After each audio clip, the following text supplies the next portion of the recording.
Yo, what's good? What's good? We in here. Happy Saturday. It's been a minute. Took a little bit of hiatus, but we back. We back. Got my man in here tonight. Got my other mans in here tonight. It's gonna be interesting. Gonna be very interesting.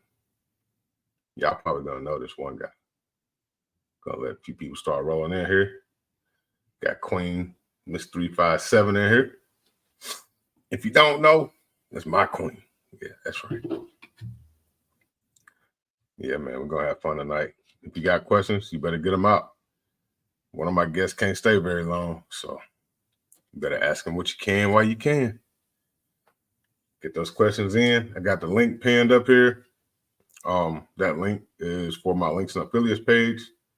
So if you want to sign up for Right to Bear when you hear more about the program, just click on the link and go right over there and sign up. But yeah, man, we're gonna have fun tonight. Actually, you know what? I've been thinking about doing something. One of our guests is very legendary for this particular video. Yep. He is legendary for this particular video. And I think we're going to kick off the show with this video. Yeah, that's right. This video is roughly 10 years old. And yeah, there's a few different versions of this video. 5 million views, 293,000 views, 3.9 million views. Damn. This video popular.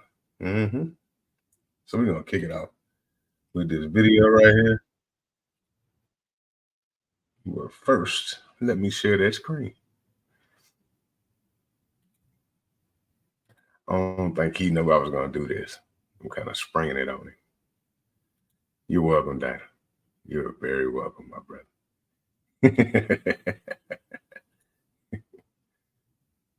All right. Here we go.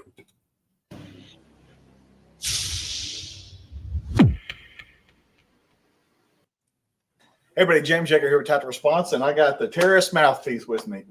This is go introduce yourself. I'm Dana McClendon. I am the consigliere to the Camden Mafia and the terrorist mouthpiece. But what are we going to talk about? What are you going to talk about today? Today's lesson it's a little off the beaten path of tactical response, but it's still something that you can use every day. This is the hot, crazy matrix. It's what you need to know about how to deal with women and how to analyze the situation that you may be in or want to be in. Okay, let's take a look at that right now. Okay, so this is the universal hot, crazy matrix. It's everything a young man needs to know about women. I've developed this on my own over 46 years of living on the earth. So this is how it works.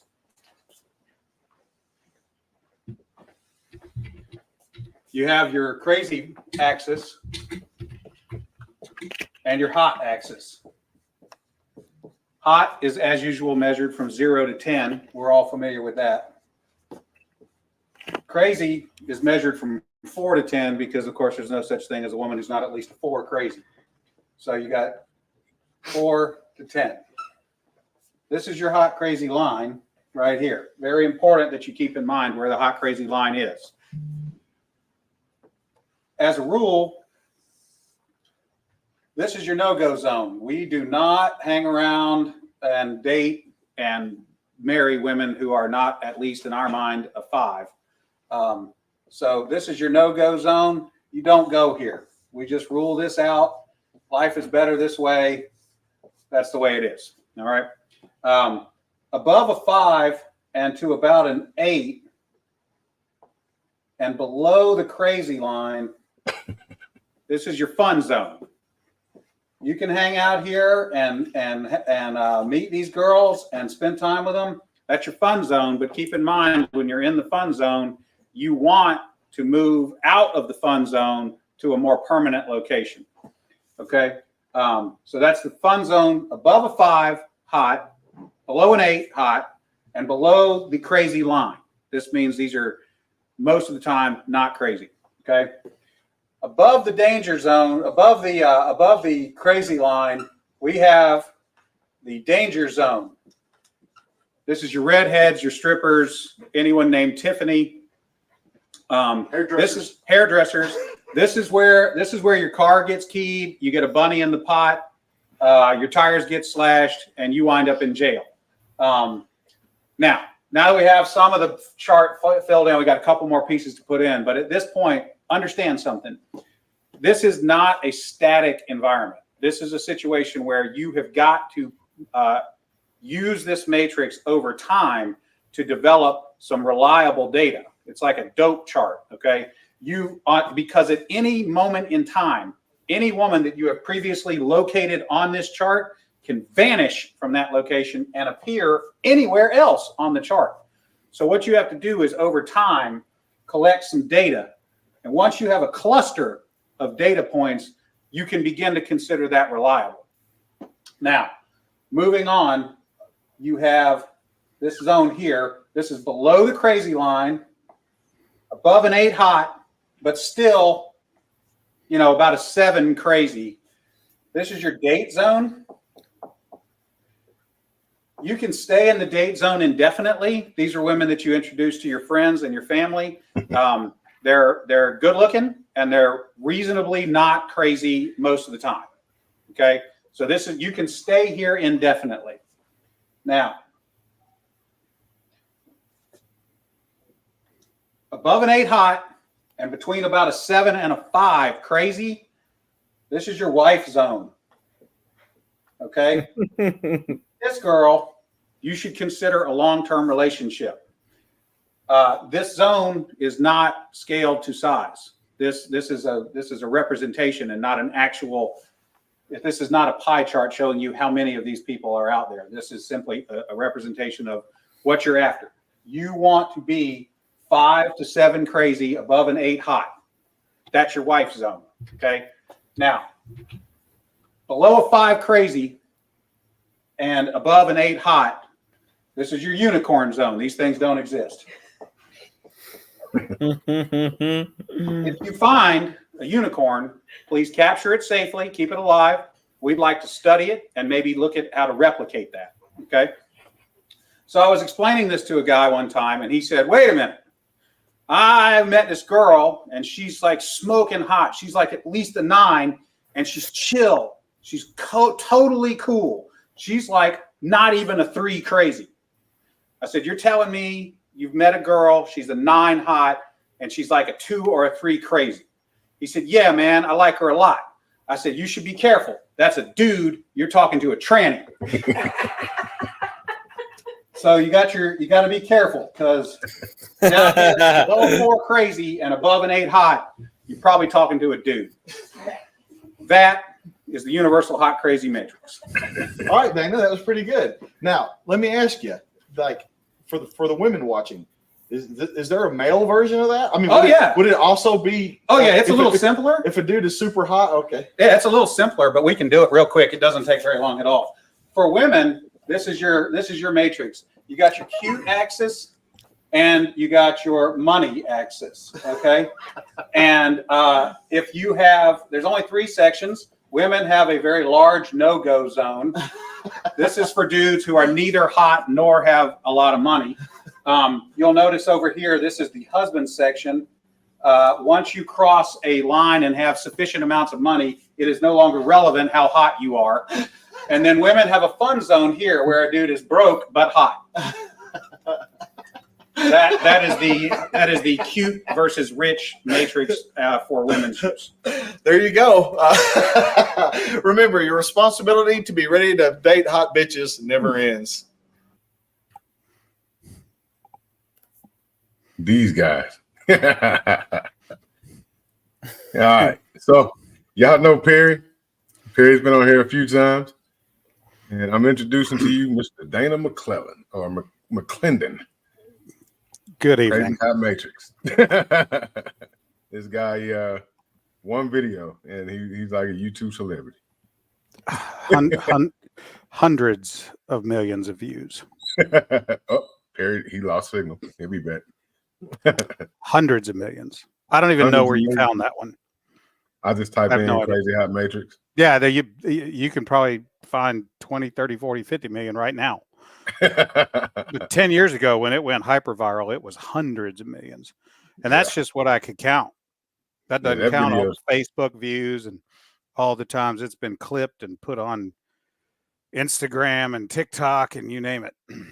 you didn't even think that video was going to do all that when y'all made it, huh? Y'all was just being funny, clowning around. That was me and James. Literally did not know we were going to see each other that day. He had never seen the bit. And when I showed it, we were just talking and it came up and I showed it to him. He said, "That's funny. You should do a video." I said, "Let's do it." 10 minutes later, it was done. And what you just watched was one take. Wow. That's crazy. We literally just, he had a camera on a tripod because James used to do those stand-up videos all the time. Right. And we turned the camera on and just shot it. One take, done. And at the end of that video, when he asked me, "Now, is there one for women?" He didn't know I was going to say yes. He'd never seen that. He just asked me, "Is there one for women?" And I was like, "Yeah." And he was like, "Oh, okay." So his reaction to the second Matrix is authentic. He'd never seen it before. Oh, nice. So we here. Perry. I'm back. I don't know what happened. Right in the middle of the video, everything froze up and I could hear you. And I was like, that's probably not a good sign. And then all of a sudden you guys went mute and so I had to get you off the laptop and onto the cell phone. So we're good. We're here. All right. I thought you was on that cricket service or something.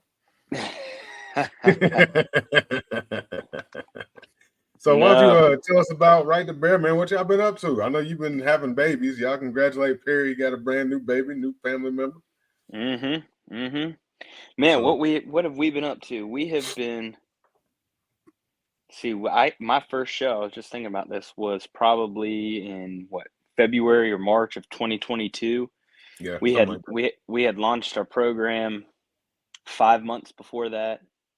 Now I look back and now we're 2.5 years in, and golly, it's crazy to think about how far we've come from offering the insurance product to now the self-defense association, more of the prepaid legal model, where you have access to an attorney for emergency and non-emergency self-defense cases. We also have the member portal where we have our brother Ken Scott at Provectus Group out of Atlanta, who makes all sorts of self-defense training and educational materials for us. He's an elite firearm instructor out of right outside of Georgia or Atlanta, I should say. Yeah, I'm very familiar with him. And he does a phenomenal job. And yeah, I mean, golly, we're almost to 50,000 members now from when we first started. It's just crazy to see how fast we've grown in such a short amount of time. And man, we're excited about the direction that we're headed. You know, there are 100 million, you know, they won't tell you this, but there's about 100 million gun owners out there, and only about 2 million of them have coverage. And so there's a big playing field, and we believe that everybody should have some type of protection for themselves.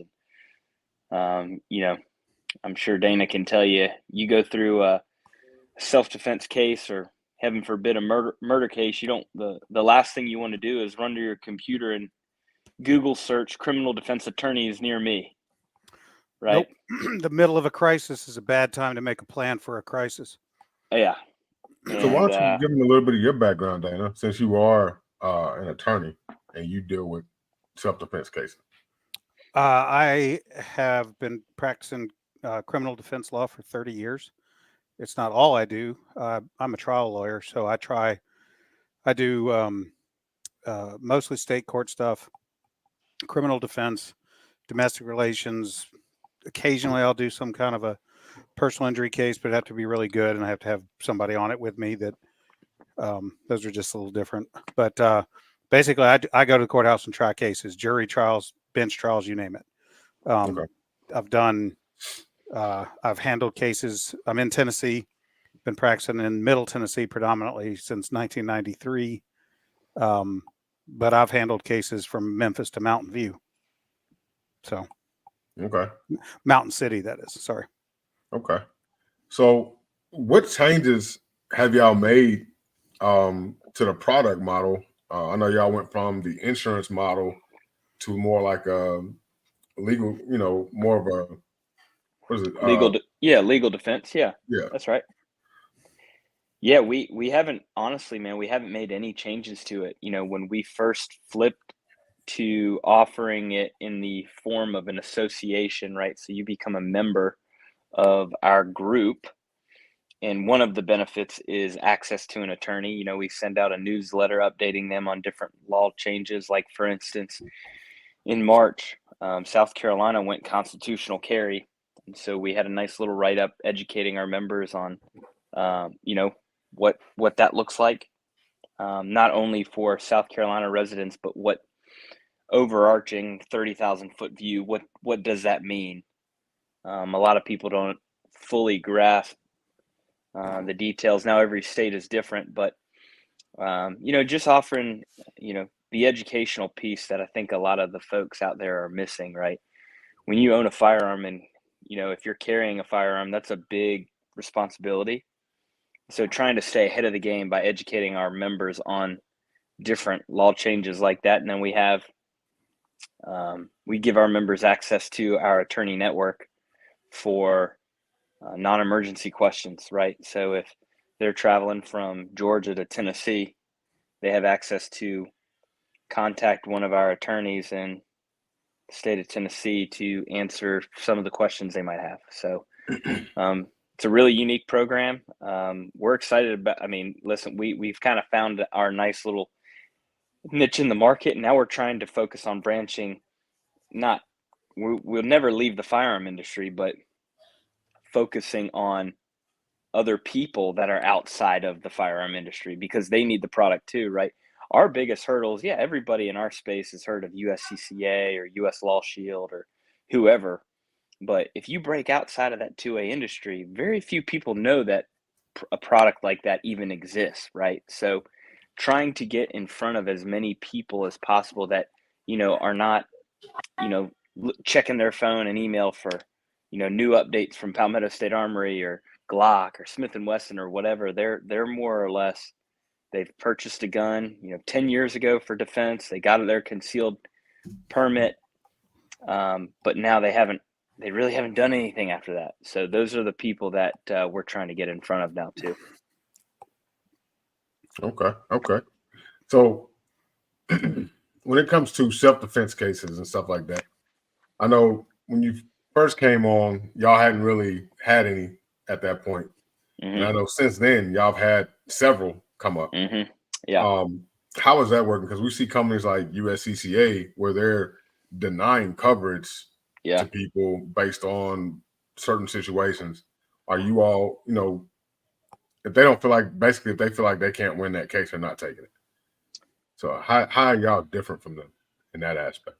Yeah, I think that's a great question. Now, their terms and conditions are a bit more strict than ours, right? Because they are they're offering an insurance policy where, in my opinion, I believe offering legal defense gives you more flexibility to, obviously you can't cover illegal acts, right? If somebody's, convicted in criminal court, you can't continue to offer any type of coverage, right? But,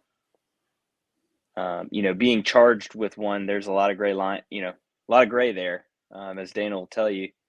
But, they have to adhere to an insurance company's language. They have to, adhere to the guidelines that were written by the attorneys on the betterment of the insurance company that is ultimately offering the product. And so a big reason why we switched to prepaid, it's not prepaid legal, but a form like prepaid legal, the legal defense, is because it allows our attorneys and our chief program attorney to analyze the case, take facts not only from our member, but also law enforcement, gather everything up, and then make a determination whether or not that would be a covered act under not only our guideline, but ultimately what we think is right as a leadership team at Right to Bear, right? So if you're acting if you're acting in true self-defense where you believe that you or another person's life was threatened, you know, our intention is to defend that. And yeah, it might be flirting with, you know, maybe some gray even in our policy language, but that's not our stance. We didn't start Right to Bear to turn and deny claims. So that's what we'll stand by. And you know, we've had cases all the way from road rage to, you know, folks being stalked outside their home, from, you know, being, you know, a domestic dispute of somebody being attacked in their home. And our member used actually a pretty ripe bag of avocados to actually use to hit the perpetrator. And yeah, I mean, that went to criminal court, Colorado, and we ended up winning, and our member was acquitted, and it was a big day for Right to Bear. Oh, that's what's up. Yeah, man. So this guy had a question. Why should they pick Right to Bear over the other companies? Well, whew, man, that's a loaded question, which I can easily answer for you. I think why is because that you have individuals like myself that are gun people protecting gun people. Our job is to not turn and deny claims. We have an attorney network full of Pro 2A criminal defense attorneys that are they're not looking to turn their back on somebody that defended themselves or a loved one. The other thing is that we offer more for less than anybody else in the industry, right? If you compare us with USCCA, we don't have the recoupment clause in our contract, right? That what that says is that if you're convicted in criminal court, they reserve the right to recoup those fees. That's one issue with the insurance contract. And then with some of these other legal expense, you know, they don't offer psychological support in their main program. They don't offer coverage for expert witnesses in their main program. They don't offer gun replacement in their main program. So you're getting all of that stuff for $13 a month, including the unlimited civil and criminal defense, including the other benefits at Right to Bear. So if you look at our coverages with our rate and compare them with everybody else, I mean, I think that you'll make your own conclusion, which is why we've grown just as fast as anybody else in our industry has. Now, we don't have the member count that some of them do, but we've only been in business 2 years. But as far as new members year over year, yeah, I'll stack us up with anybody in the country. Okay. Now, Big Mac, he's a police officer. He's wondering, do you cover Leos on duty incidents? Yes, we do. So remember, we offer legal defense for self-defense. So if the officer has legal defense through their union or their police group or whatever, we would then be secondary to what they have. But we had a case in Michigan where, you know, according to the union, the officer used excessive force, right? And they weren't going to provide any coverage, but he was on the job where he was having to use force to defend himself from an inmate that was, he told us, was whipping his tail. And yeah, his union's legal defense group turned their back on him, and we stepped up and we offered the legal defense that he needed to ultimately keep his job. Now, it wasn't one of those big high profile, you know, $50,000 cases, but nonetheless, the principle of it is, you know, what we want to promote is that our job is to not turn our back on you. Now, I'll tell you a case that we didn't cover where there was a lady that felt like she was being followed, or that somehow, some way it was gang related or something, where she was on her porch and she felt that she had been followed during that day, and a car that she had seen previously pulled up to her house and just parked. Well, she grabbed the gun and started open firing on the car. And that ain't no self-defense, my friend. So, you know, we can help you in that case. We can help you find an attorney, but we are certainly not going to cover negligent or reckless behavior. That we are not going to do that. So, bust some guns. He was saying, is there a potential conflict if you carry both USCCA and right to bear if there's a legal event that occurs? Yeah, I think it can. I don't know what USCCA's contract says in regards to that, but I know ours states that we would be secondary if they previously have coverage. So we, my interpretation would be that whoever purchased wherever they purchased coverage first would be the initial defense in that case. Now, I don't know that for a fact, but I do know that our language states that if they have coverage elsewhere, we would then become secondary. Okay. Now, Dana, I know you've tried cases. Do you feel like them having coverage like this would have been more helpful in some of the cases that you've tried over the years? As far as like if they couldn't afford, they may have been having a hard time paying your fees. I don't know what you charge, but a lot. Yeah.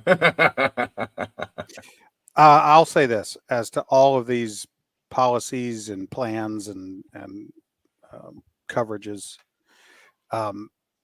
Probably the single best thing for the consumer or the client is somebody dropping the retainer check in a FedEx to me right now.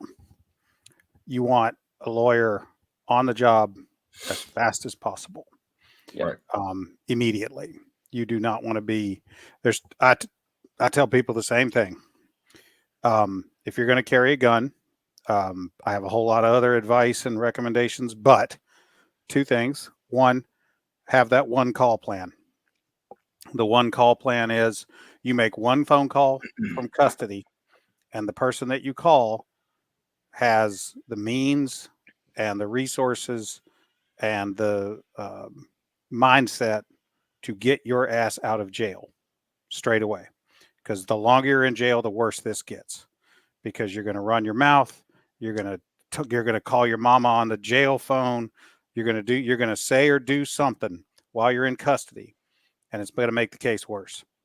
So my preference as a defense lawyer, I've never been happy that a client made a statement before I got the phone call, because the first thing I'm going to say to the client is, yes, shut the fuck up. Okay. And if upon investigation later, it might prove helpful to go tell the district attorney your version of the events, we'll do it, but we'll do it under a controlled circumstance with me present and all that. Okay. But two things you need. You need someone who can get you out of jail. That is not me. Okay. I am not the person that comes down and gets you out of jail. Number one, I'm not coming to get you out of jail at 2 a.m. if I don't already know you. I'm just not doing it. Number two, if you've ever been in or around a jail, you'll notice that there are no podiums in a jail. And if there is no podium, then there is nowhere for me to do my job. Okay. So I'm not going to roll up at the jail and go bang on a window and try to talk to some magistrate in the middle of the night. All they want to know is why was that person arrested? And the conditions, criteria for setting bail. And then they set bail and they turn your ass into the back. That's it. You get the jumpsuit, you get the slides, and off you go. They're not going to listen to me at that moment in time. So get you somebody who, if you make one phone call, it should sound like this. Dre, I'm in the Williamson County Jail. Get me. Boom. You don't ask me what happened. You just say, Roger that, Dana, on the way. And then you show up and you get me. Now, once you're out, call me. Okay. Don't waste your call on me, because all I'm going to tell you is you should have called a bondsman, or you should have made your one phone call to the one call person. That person should be able to get a hold of enough money, either theirs or yours.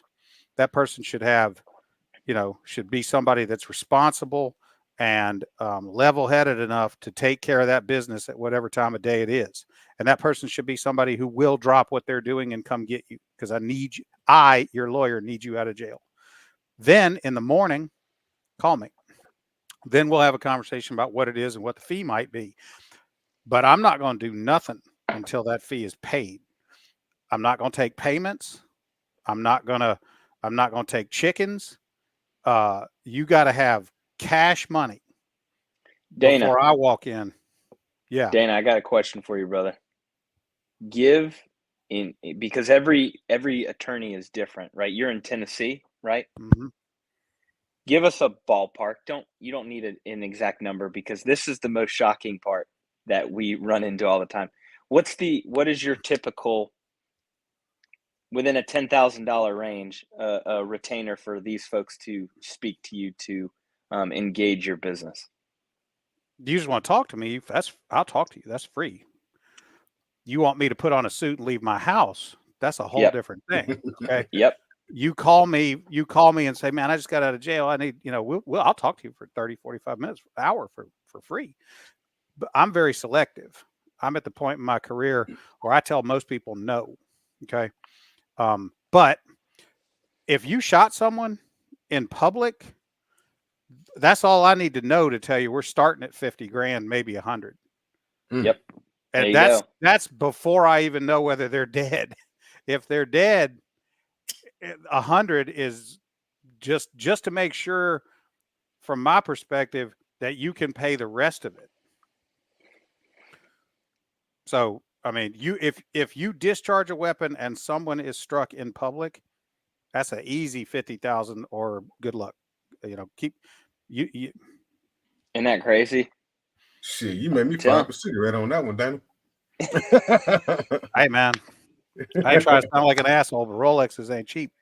Yeah, I mean, listen, you nailed it on the head. I mean, that's why we exist, right? That to me is like, and I mean, I'm not trying to be cynical, and I'm certainly not going to discourage anyone from exploring all of these options. Okay. But the first thing you need is out of jail, and the second thing you need is the right lawyer. All these other problems can wait. All these other, well, what happens if they convict me? What happens if the coverage plan pulls coverage? All that stuff. Okay, those are all problems that might happen. Mm-hmm. But those problems get mitigated faster if you get your ass out of jail and get the right lawyer on the job right away. Right. So if you do it in any other order, your problems start to get worse. So Perry, the question for you is, all right, so like he said, if you shot somebody, it's outside, he's talking about 50 grand minimum. And that's just to retain him. I'm gonna say if you shot at someone. Yeah. Mm-hmm. Well, I mean, let me right. Yeah. So he's looking at 50 grand minimum. Mm-hmm. So now, if you just happen to be sitting on 25 or 30 or 40 gold Krugerrands, okay, fine. I'm telling you, no, I mean, otherwise, there's not a lot of people that are out there that are liquid like that, right? There's people that could go get a loan on their house. There's people that could go pull money out of their 401k. There's people that could arrange a loan from 1, 2, or 3 other people. They could raise the money maybe in a week or two. That week or two is critical. Yeah. You don't want to be waiting for your 401k to cut the check.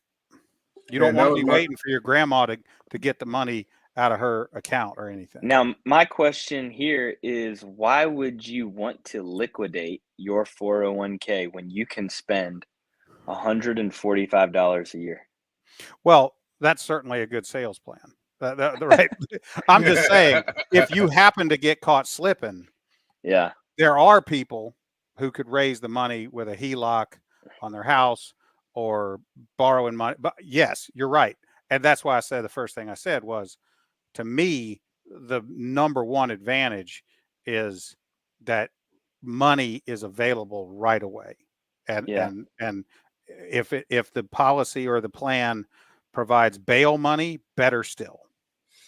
Now, with right to bear, they're able to choose their own attorney, correct? Because they're asking, do they have that ability? They do. Now, there is a caveat, though, is each attorney in our network has a set arrangement with a firm that we have out of Colorado, an hourly rate. And this is to prevent us from finding a case or getting a case in California where they say, okay, I'm going to choose my own attorney. And then the attorney says, okay, you've got, insurance. My hourly rate went from, $400 an hour to $1,200, right? So because we have a network of attorneys that are in our network, and I'd love for Dana to talk to Kristen Keller, our chief program attorney, to see if he might want to hop in that fold too. And obviously you just said that you spend more time saying no than yes, but might be worth a conversation. No, I'd be happy to talk to him. I say no to, I'm very selective about the cases I'll handle. Yeah. They have to meet certain criteria, not the least of which is they have to not blink when I quote my fee. Yeah, that's right. But yeah, so we allow it, but that attorney that they choose needs to they have to adhere to the hourly rate that our chief program attorney agrees to. So it's a way that we keep control over people. Sure. I get that. Screwing us. Gotcha. Now, she's asking now, what's the hourly rate you'll cover? It differs from state to state, and I don't have those numbers because every state is different, right? Like simple economics, right? The cost of living in South Carolina is going to be different than California, so. Okay, that makes sense. That makes really good sense.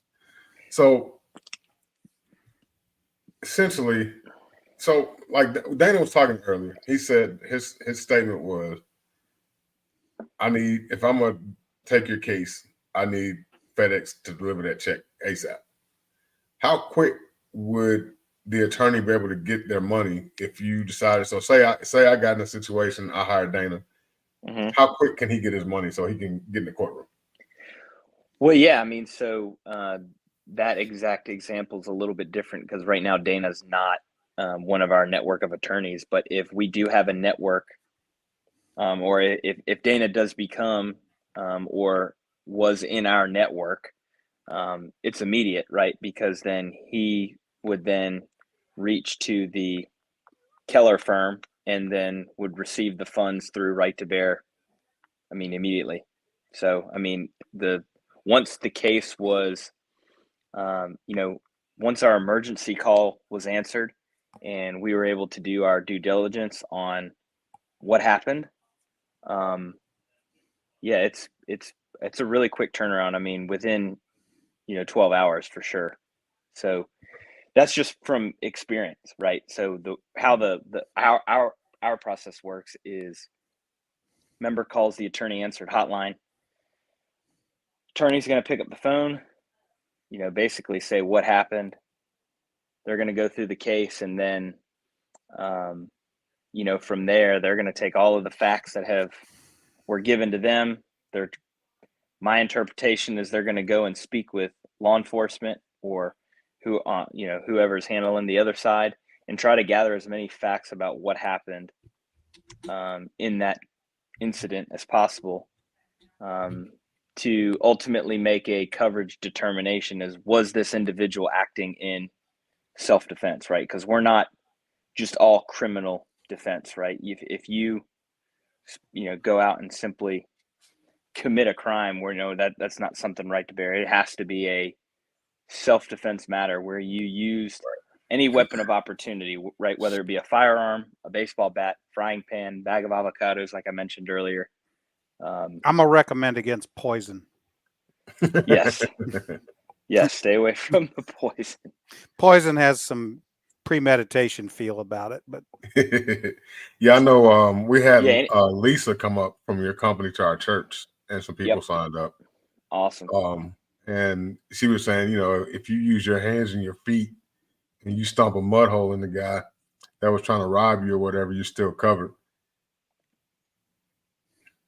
Yeah. Now, I think that if they try to steal your purse and you open a can of worms on them and start stomping them into the ground when your life really wasn't threatened, gonna be a that's going to be an interesting deal. That's the area that people have to understand. And anytime our team goes and talks to a group of people, somebody, taking your purse or, I'm trying to think of another example. You've got to be in a life-threatening situation, right? And it might not be that you didn't make. Yes, correct.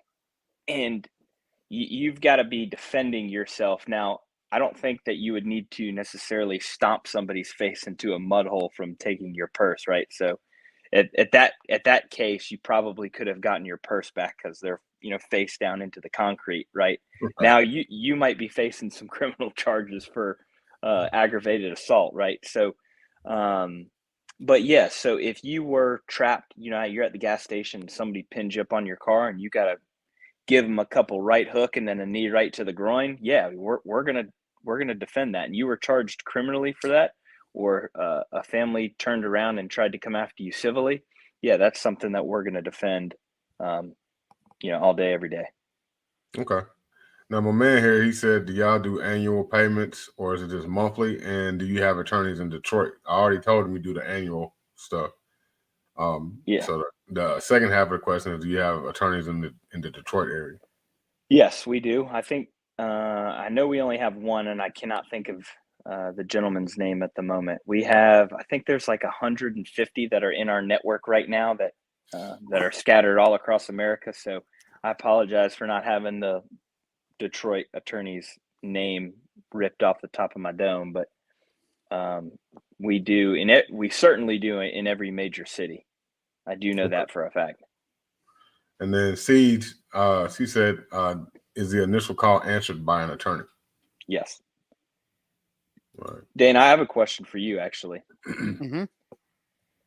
And this is what we were advised, and I'm asking you this as just trusting but verifying the information I was told by this. So our attorney that answers the phone, we might have a case that is in South Carolina, but the attorney that answered the call is not barred in South Carolina. But because the attorney that is being compensated by our organization is in the act of consulting the individual, that phone call is protected by attorney-client privilege. Would you say that's an accurate statement?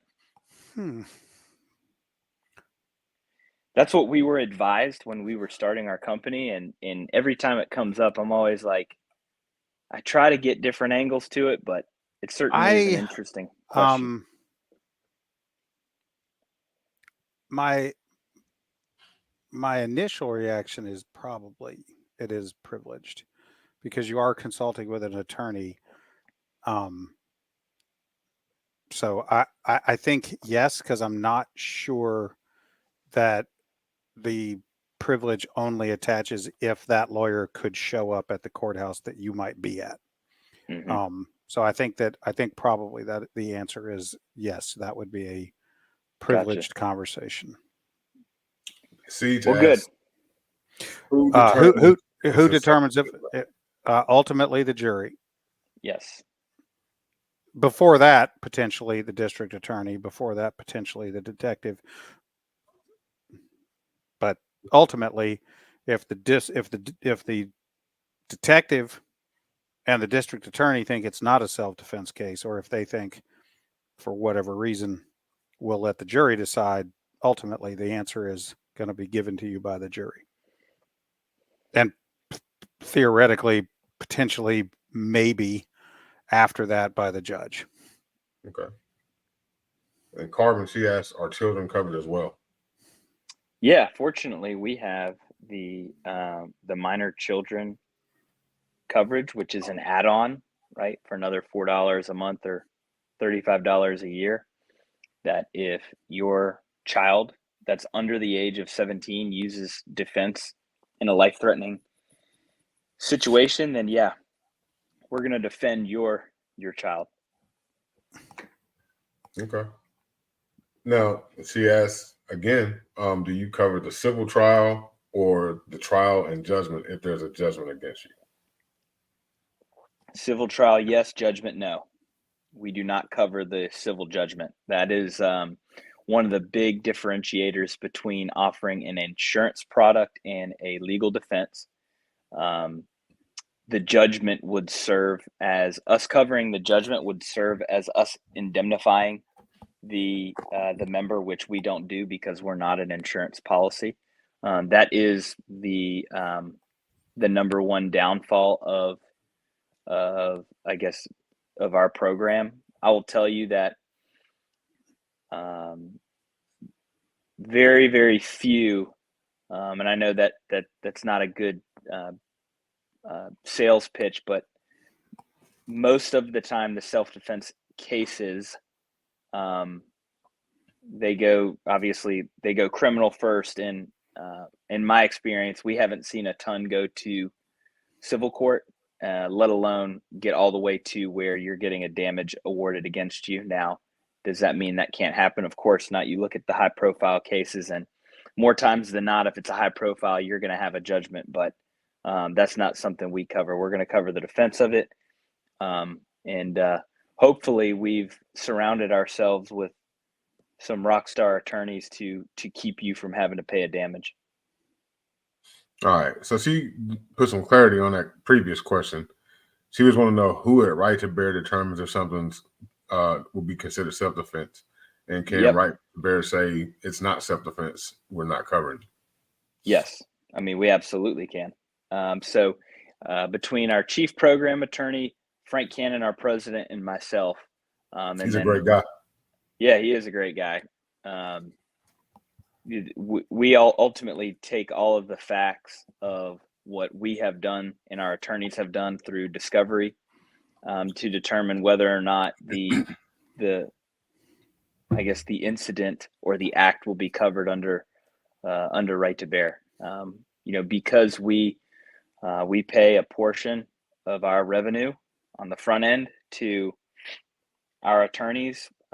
We don't feel the need to turn our back on our members. And I know that it just sounds like sales jargon, but we believe in it.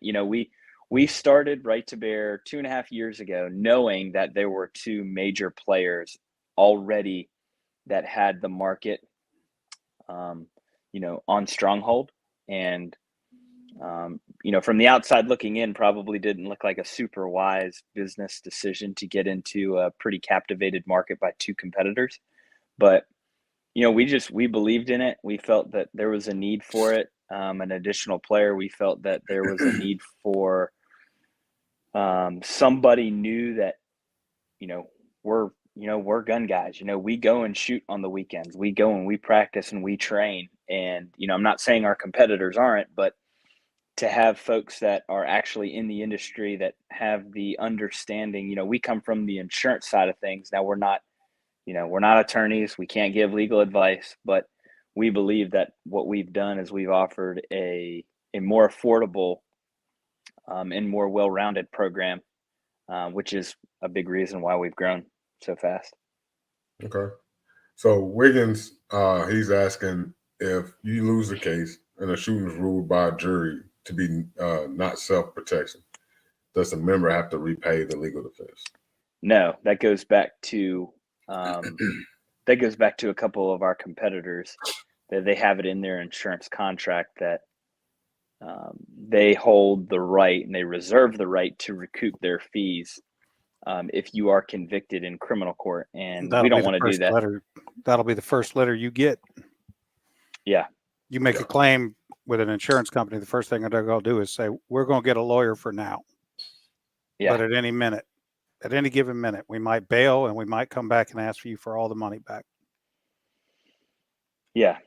So that's true. That's true of car insurance. That's true of, that's just insurance. That's just the way that goes. Gotcha. So have you had a case, Dana, where you defended somebody that had a coverage like this? Not yet.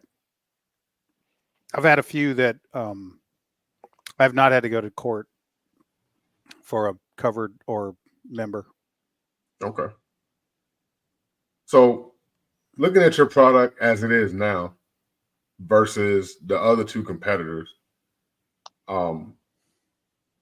overall price wise, overall quality of product wise, would you say they're getting more bang for their buck? What, right, the bear? Yeah, I don't think it's even close now. I mean, U.S. Law Shield was the only company that was offering a price point comparative to ours, and then there are half the states across the country have moved towards more of an insurance product.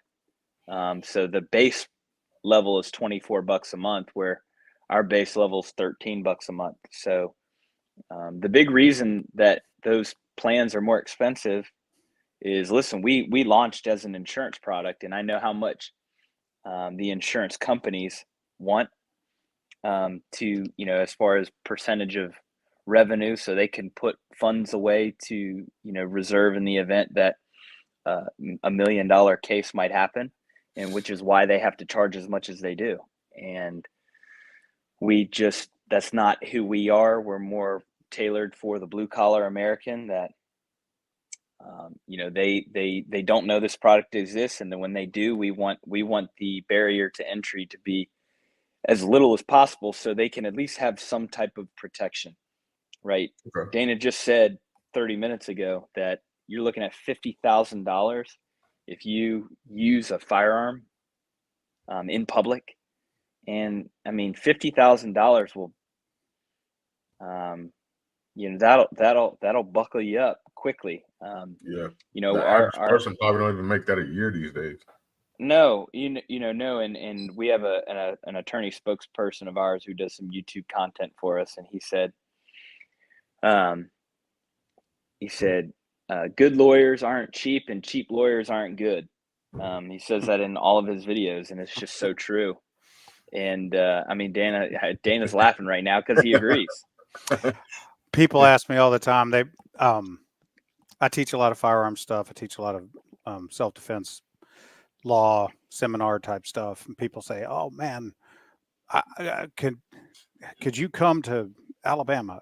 Well, yes, but I'd have to have a local sitting next to me. And they're like, "Oh, how do I find someone like you where I'm from?"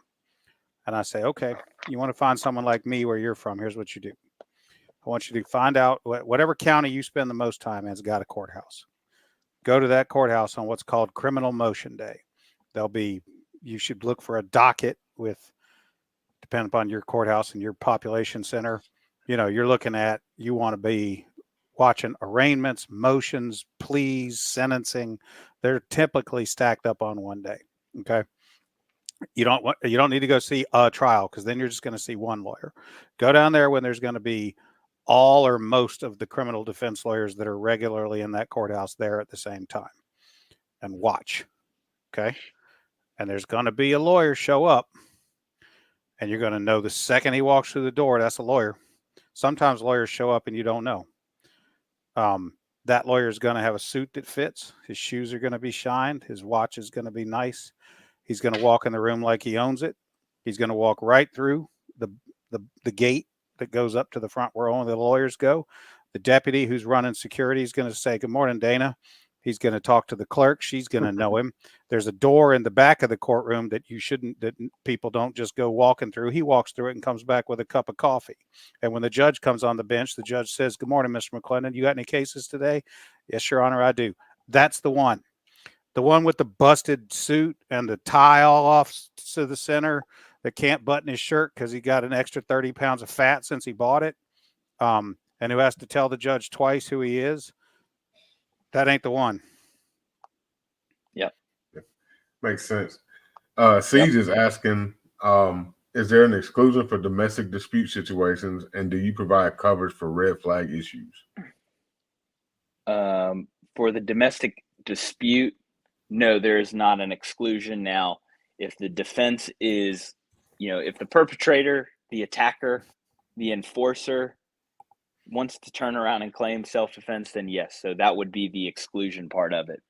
Now, there's obviously a lot of gray there, because anybody can turn around and claim, well, they attacked me, they attacked them.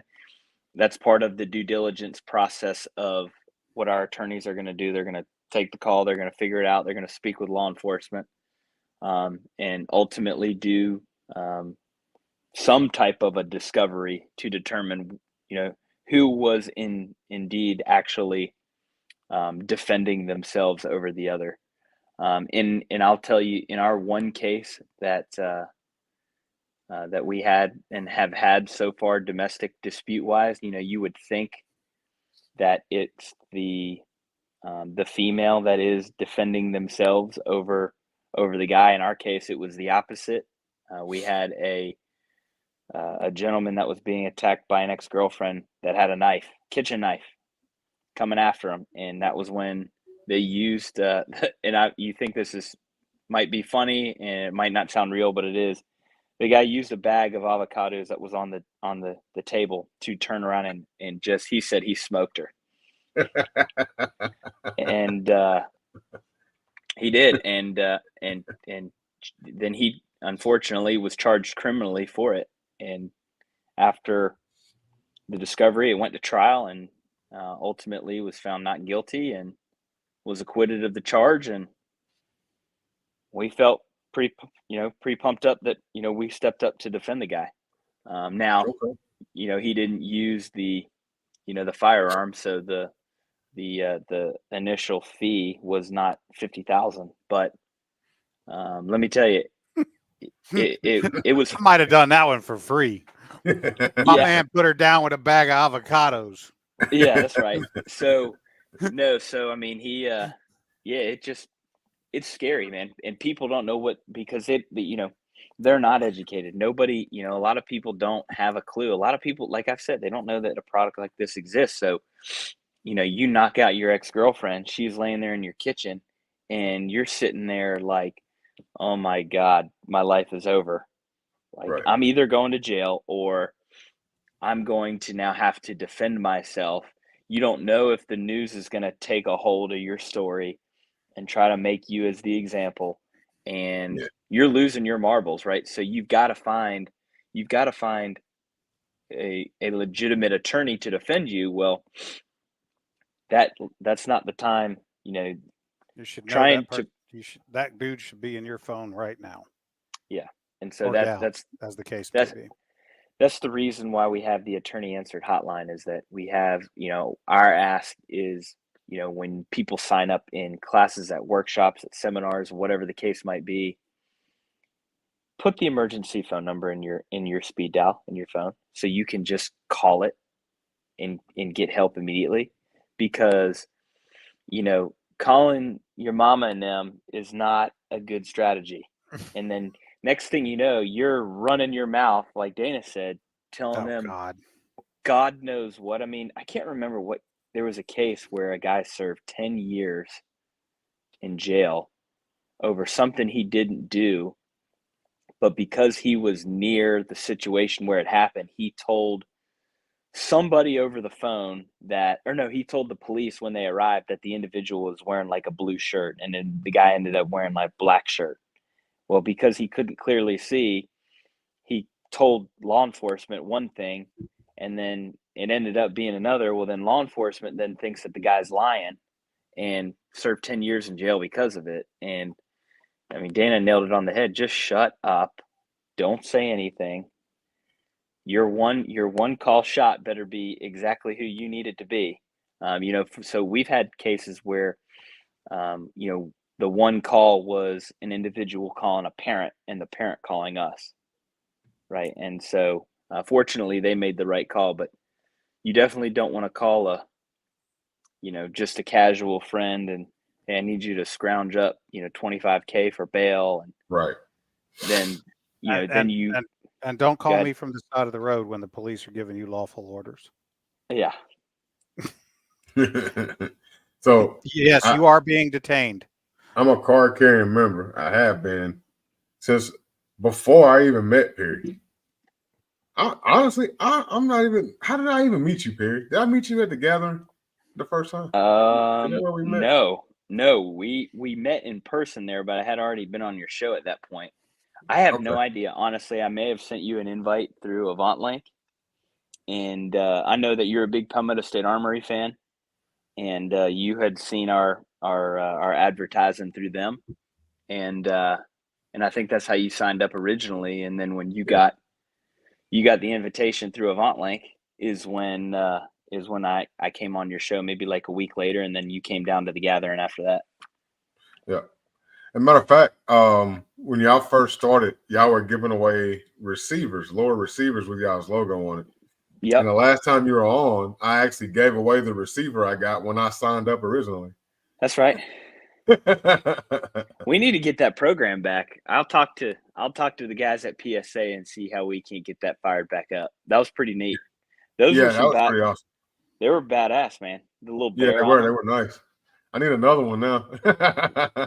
Well, I can tell you, we were all out. We ran through those like hotcakes, and so we need to fire that back up.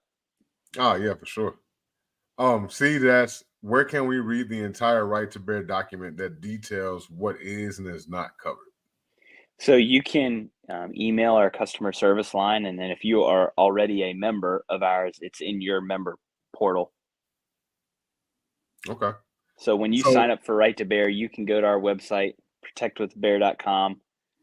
Then you go into the, click the login, and you'll use your email and password you used during, checkout. And then you'll be able to get into your portal and access the actual document.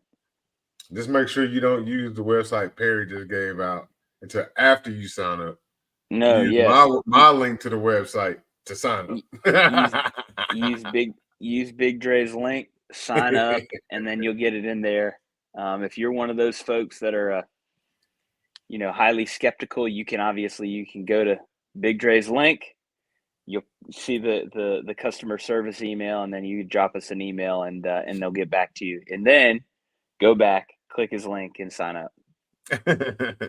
Steve says she wants to read it before she buys it. She has to determine if it's the best coverage for her. So Steve is coming at you heavy with these questions.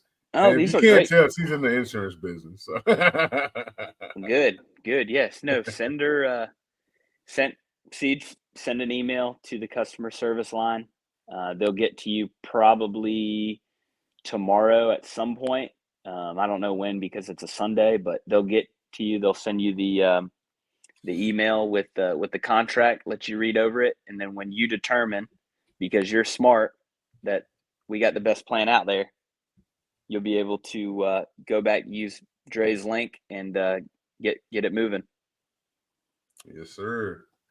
I know you got to hop off here. I know you got that little one back there. Yeah, man. Anything else you got for Dana or anybody else? No, Dana. I'm going to get your contact from my man Dre, and man, I'd just love to connect with you offline and sure, hear more about what you've got going on. And we do attorney speaking engagements all over the country, and I'm awesome. No, I don't doubt that for 1 second, and I think that you would be a hot commodity, considering your YouTube fame from a decade ago. The intro for a seminar like that would be absolutely hilarious. But we actually we've been wanting to focus on getting our attorneys in front of our potential members and our members, because ultimately, I think you nailed it and you said it best, is the coverage determination is one thing, and are they going to, whatever the example was that you used, but you've got to make sure that you've got somebody that knows what the hell they're doing. Well, you gotta solve the problem that you have right now. Yeah. And the problem that you have right now in this hypothetical is you are in jail and you need the right lawyer. All those other problems are coming, and they're going to have to be solved too. But if you can't solve those two problems right now, all those other problems are coming, and they're going to get worse. Yeah, that's right. And getting out of jail and getting the right lawyer on your case right now is never the wrong plan. Yes. Yes, he is an attorney, Siege. A damn good one. And he's expensive as shit, too. I mean, expensive is relative. Hey, I'll say this too, Perry. People ask me all the time, how much does it cost? Da, da, da, da, da. And I turn it around and I say this. How much would you pay to keep your only son out of prison? Hypothetically only son. Well, I know the answer. I can give you exactly the number. That is your child a boy or a girl, Perry? Girl. Okay. Fast forward to when she's an adult. How much would you pay me to keep her out of prison? Well, I already know the answer. All you have. Yep. Everything. That's what you would pay. Not, I mean, so. Yeah. No, getting you in front. I mean, I think we would have 100% sign up. Getting you to share that message in the crowd. I have about an hour-long presentation that I do that includes thinking about this kind of thing, but also is addressed to, okay, so you want to carry a gun. There's things I break it down into the first part of the presentation is choices and decisions you can make starting literally right now in the room and leading up to the moment in time that it goes bad, in spite of all the good decisions I just told you to make that you made. And then I skip over the moment that it happens, because I don't know what your moment's going to be. And that's not what I'm there to tell you how to manage. And then it picks up with, okay, the shooting has stopped.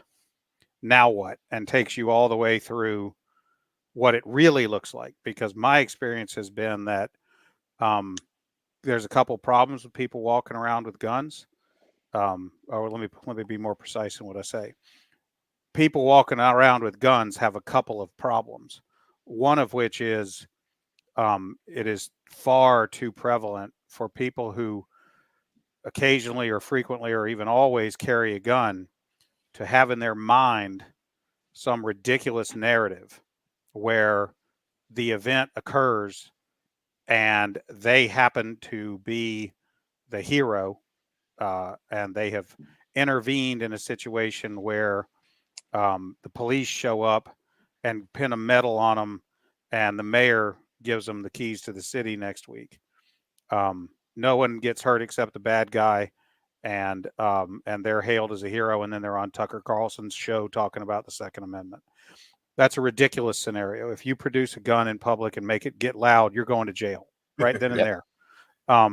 And the mayor is not going to come and pin a medal on you, and the police are not going to come and high five you and say good shot. They're going to come and put you in cuffs and take you to the jail and then ask you a lot of questions. That's one problem that people have. And the other problem is people don't really understand the process, the logistics, and the mechanics of what a trial is going to be. So people in ignorance say things like this: "Oh, a good shoot's a good shoot." I'm like, "Oh, okay. Who gets to say whether it's a good shoot?" And the question was already posed tonight. Who gets to say? Well, the jury. And people are like, "Well, what do you mean?" I'm like, "Well, who did you think gets to decide whether it's a good shoot? You? Yeah. You think you get to say, look, right where I meant to hit him?" I mean, so people don't understand how hard it is to win a self-defense case. Yeah. Even like they don't understand that as a defense lawyer, I have to fight just to get the judge to put the self-defense instruction in the jury instructions. It's not self-evident that that's even going to be an option for the jury to think about. Right. And people just think, oh, he needed shooting, obviously. Right. I mean, maybe, but. Hold on 1 second, Dana. Perry, I know you got to get out of here. And I'm assuming that's wifey you keep looking up at. How wifey? But yeah, man, go ahead and shoot out all your information real quick, and then that way you can go ahead and hop off and go take care of me, and Dana can continue. He's got a bunch of questions. Yeah, please. Dana, this is phenomenal stuff. I'm going to connect with you later on this week, my man. This is great. But yeah, guys, check us out. Click the link in the I think you have it in the descriptions, right? Yeah, I got it pinned up at the top of the chat too. And there you go. She's been dropping it throughout the chat. Perfect. Well, yeah, go ahead and click that link. Check us out. And if you got any other questions, email our customer service line throughout the week. And we got a really fast team that quick to respond, get all the answers that you need. And yeah, we look forward to being there and that peace of mind that everybody needs, especially all these folks that own and carry firearms, whether on their hip, in their pants or in the truck or whatever. We're here for them. So we're excited. Dana, great to meet you, man. I look forward to connecting with you this week. I'm easy to find, and Dre's got all my contact. Beautiful. Yeah. Thanks, guys. I'll send it over to you, Perry. Hey, y'all have a blessing, man. See you, Dre. You the man, bro. Hey, you too, brother. All right, Mr. Dana. I saw one question that I wanted to answer. Yeah, it's probably this one. Yes. This is part of my presentation. I'll give it away right now. Yep. Your social media can and will be used against you, but not just your social media. Okay.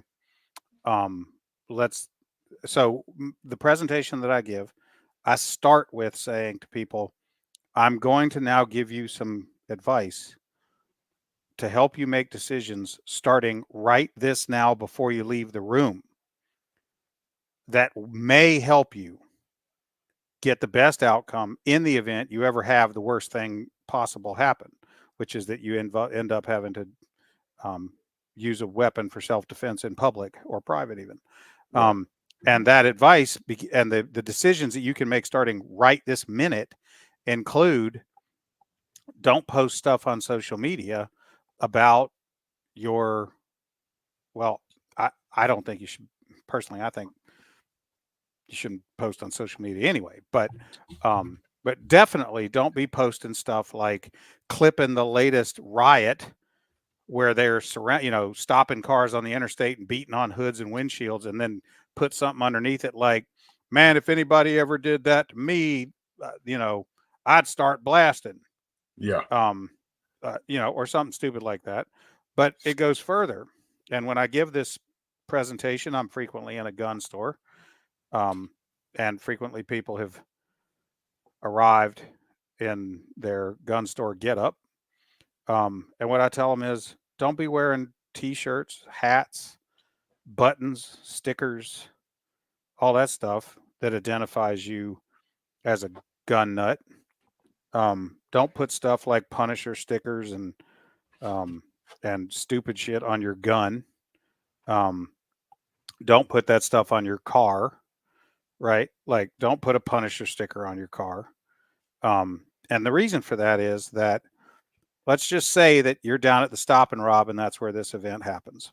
You've had to make a gun get loud in self-defense at the local Stop and Rob. Did you say the Stop and Rob? I did. Well, damn it, Dana. What?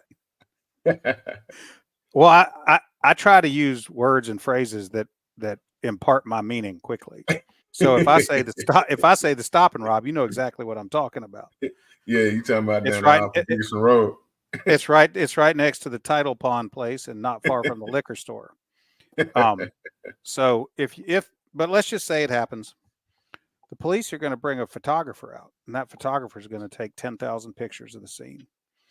And frequently they're not going to know what their pictures are all about until somebody takes them and really critically looks at them days, weeks, or months later. But they're going to be out there just taking pictures everywhere. And you've seen, if you've looked at some crime scene photos or whatever, you've seen the little numbered tents that they put out where the shell casings are. And, they may, whatever, the body may or may not have been moved, whatever. Okay.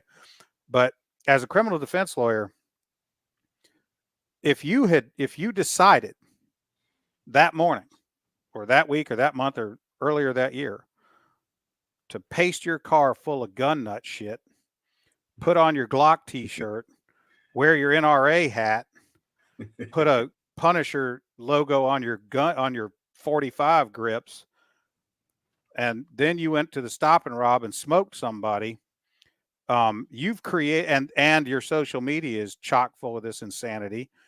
You've just created the first 20 exhibits at the trial before you even arrived at the Stop and Rob.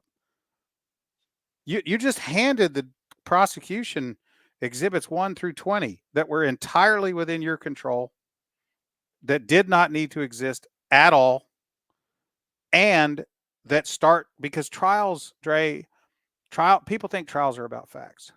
Okay, fine. Trials are about stories. Trials are about narratives. Right. Okay. And people that move in and around our culture, our gun culture, foolishly and ignorantly think that everyone thinks like us, or at least understands us, and might even be willing to consider us a hero. And that's foolish. That's not what they think. The vast majority of people don't carry a gun. Tiny percentage of people carry a gun in public. Tiny percentage. And most of the rest of them that don't think you should, or are puzzled at why you're so paranoid. Yeah, and the fact I've had that question. And the fact that you ended up using your gun in public is proof of that. Not a moment that they're going to reconsider. Not a moment that they're going to be like, oh, I get it now. And the jury, by the time we swear in the 13 or 14 jurors, everybody that showed up for that jury panel who does think like us will not be in the box when it's sworn in. And so if you're that's deliberate too. Well, sure. In Tennessee, for example, the prosecution gets to kick 8 or 9 people off the jury without telling them why, or even disclosing that the prosecution is the one that kicked them out. Well, damn. They don't have to give a reason. They can just say, and everybody will know if somebody gets up and this is the back end of my presentation, so I'm jumping around a little bit, but this is a long answer to the question. Yes, your social media, you should be prepared to have a judge and jury review your social media from the beginning. In the worst possible moment, in the worst possible context. You know being on the side of YouTube that I'm on and doing what I do on YouTube. If something ever happened, I've got to make sure I dotted my I's and crossed my T's and did everything right, because they're going to go through my channel and go through every video, and they're going to pick through them with a fine-tooth comb. Yep. Well, and look, the easiest, laziest theory for a self-defense, let's take a self-defense case where it's a stranger on stranger scenario. Okay. It's not in your home and your adult son is assaulting your wife and you have to intervene, or let's exclude the people that know each other conflict. Mm-hmm. Let's just talk about, and I say stop and rob, but let's just say it's anywhere in public and the two people did not know each other before that moment. So right. Let's rule out, oh, that's her ex-boyfriend that I just shot, right? My current girlfriend's ex-boyfriend. And my story is he's stalking her and whatever. Okay, let's exclude those where the people know each other. Let's just talk for a minute about stranger on stranger. They didn't know each other until this moment in time. The laziest, easiest, most readily recognizable narrative for the prosecution to bring to bear, if you give it to them, is that you're a lunatic, gun nut vigilante who's just driving around waiting for a moment just like this. So yeah, your social media, your clothing, your hat, your car, your bumper stickers, everything you've ever written, if you wrote a letter to the editor, all of that stuff is going to be reviewed, scrutinized, parsed, and curated to bring to the surface the evidence that you're a vigilante gun nut going somewhere, waiting, hoping for the opportunity to shoot someone. Yeah, so I guess I should. Why would you create the first 20 exhibits for the prosecution? So I need to stop wearing that shirt that says all fashion 911 and it's got all the handgun calibers on it. Yeah, I wouldn't wear that in public. I'm serious. I mean, and I give this presentation in gun stores where that merchandise is being sold 10 feet away. Right. And I'm sorry. I'm not sorry. I'm going to say things. When I start my presentation, I say, look, I'm going to slay some sacred cows. You don't have to like it, but do try to enjoy the steak. Because I'm not like the there's too many people in this industry that are selling cool guy cosplay story.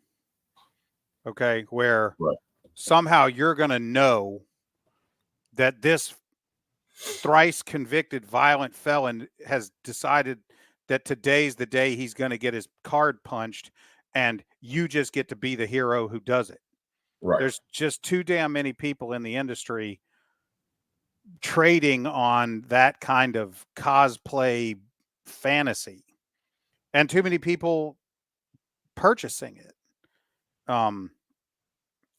I mean, implicitly or literally. Yeah, I would not wear that shirt. I would not put stickers and shit on my car. I would not put Punisher stickers on my gun. I would not post things on social media that would look that way. I mean, yeah, I don't put stickers and stuff on my car. I feel like it's just to steal me. I mean, it yeah, just says there's a gun in this car. Come get it. Yeah, and that's what I feel like. If somebody's riding around with Glock stickers or SIG stickers all over their car, you're just inviting somebody to take your windows out. Yeah. And rearrange your interior of your car. For sure. But you're also, and here's how powerful this car sticker license plate thing is. When I pick a jury, I always ask the jurors that are sitting there for review if the car they drove to the courthouse in has got a vanity plate, a window decal, a bumper sticker, anything like that. Not just about guns or anything. Because if you put a sticker, a bumper sticker, a vanity plate, or a window decal on your car, you are telling the whole world something you want them to know about you. Now I want to know. And you wouldn't believe the answers I've been given to that question. Sometimes, and a lot of times, I'm just doing it to have a conversation with people like a human being so I can get a read on them. Right. But sometimes what they tell me is incredibly penetrating insight into how they view the world or what they think. I picked a jury in a car wreck case. I don't know, going on 25 years ago or so. It was during Clinton's administration, whenever that was. And I asked this question about bumper stickers and everything. And the only dude in the jury box that had a suit on, and you could tell he was annoyed that he had to be there because he was losing money. I asked that question. He raised his hand. I said, "What do you have on your car, sir?" He said, I have a bumper sticker. I said, "What does it say?" He went like this. He went, "It says impeach Clinton." And there was a beat. And then the whole place broke out in applause. All the other jurors in the box with him. Well, there's my foreman. He just got himself elected foreman of the jury, right? I'm trying the case to him now. So they're going to do that to you as the defendant for sure. And when your car's sitting at the parking lot at the stop and rob with the puddle of blood behind it has got a fucking Punisher sticker on it, guess what? It's going to be this big color on a tripod on an easel in front of the jury for as long until I get the chance to get up and take it down and put it somewhere else. But they're going to be looking at it for hours. Mine has a Masonic license plate, Masonic emblems on the window. Yeah. Okay.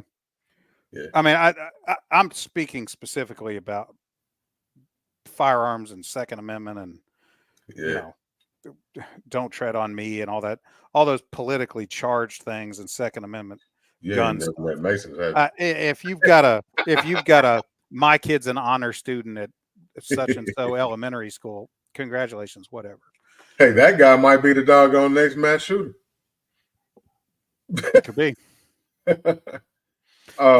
Isn't there something about not instructing the jury that they can deliver a not guilty verdict even if they agree the law is broken?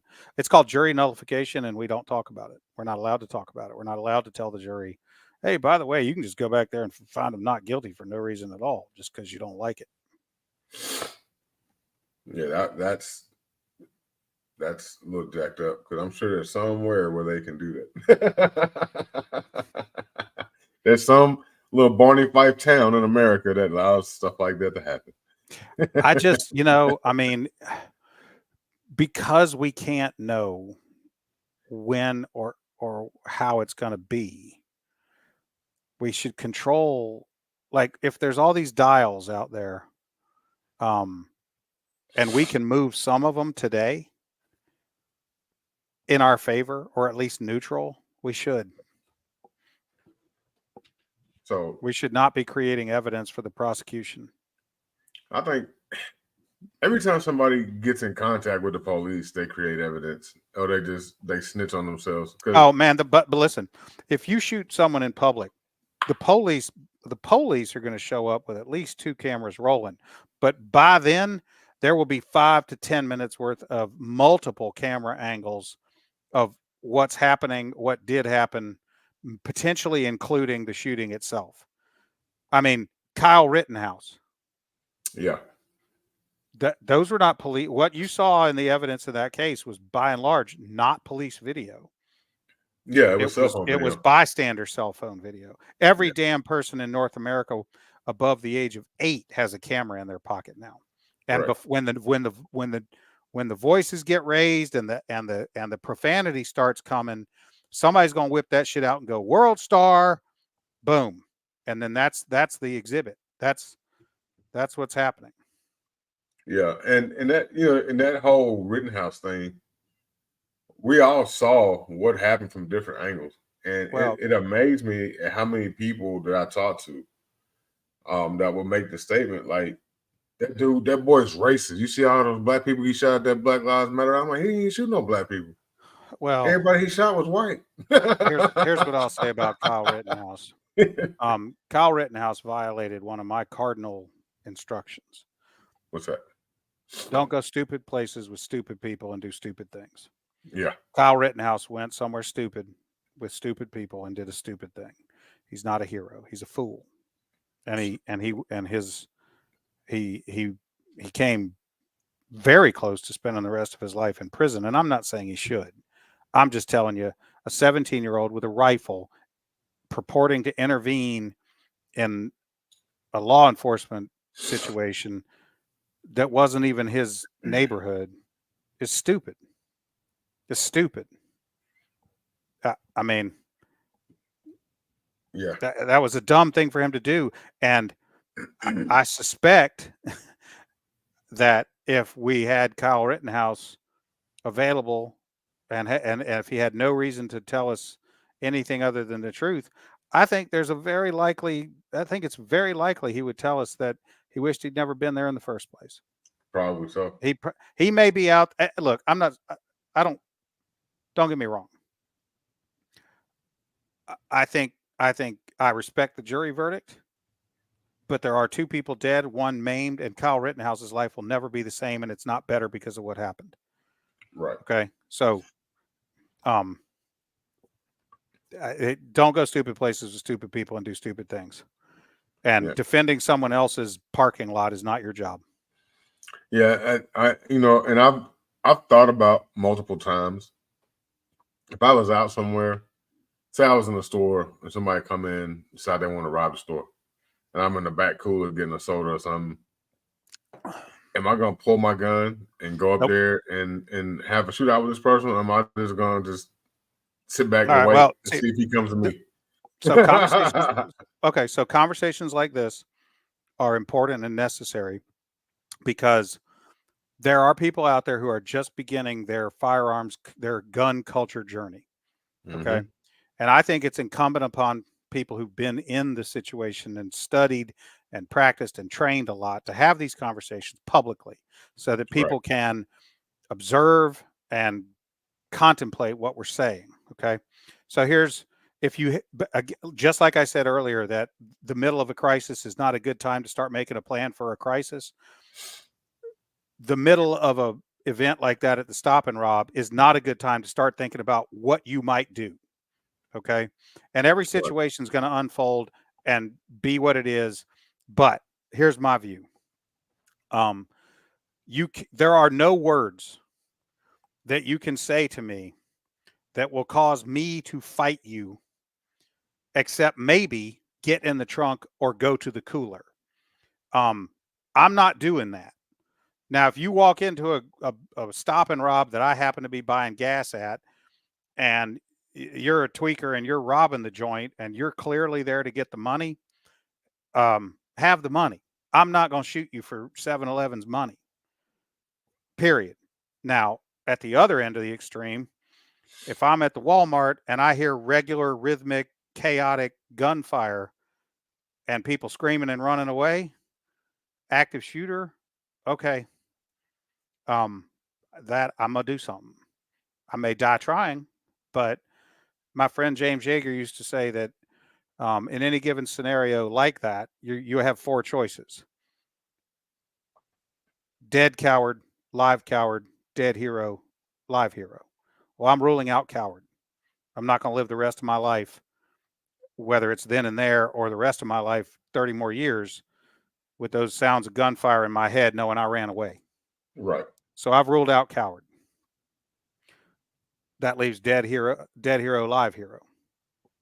Okay. But I'm talking about the scenario of an active shooter that's plainly an active shooter. Right.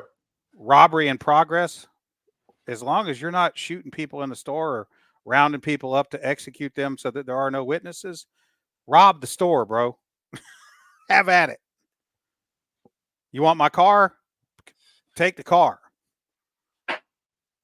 I mean, I'm not going to fight you over an inanimate object.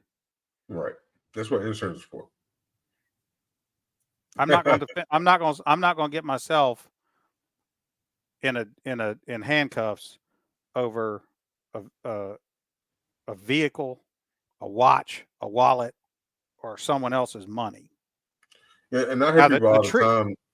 The trickier scenario is something like walking up on an ongoing episode of interpersonal violence that you observe and don't know why it started or where it's going to end.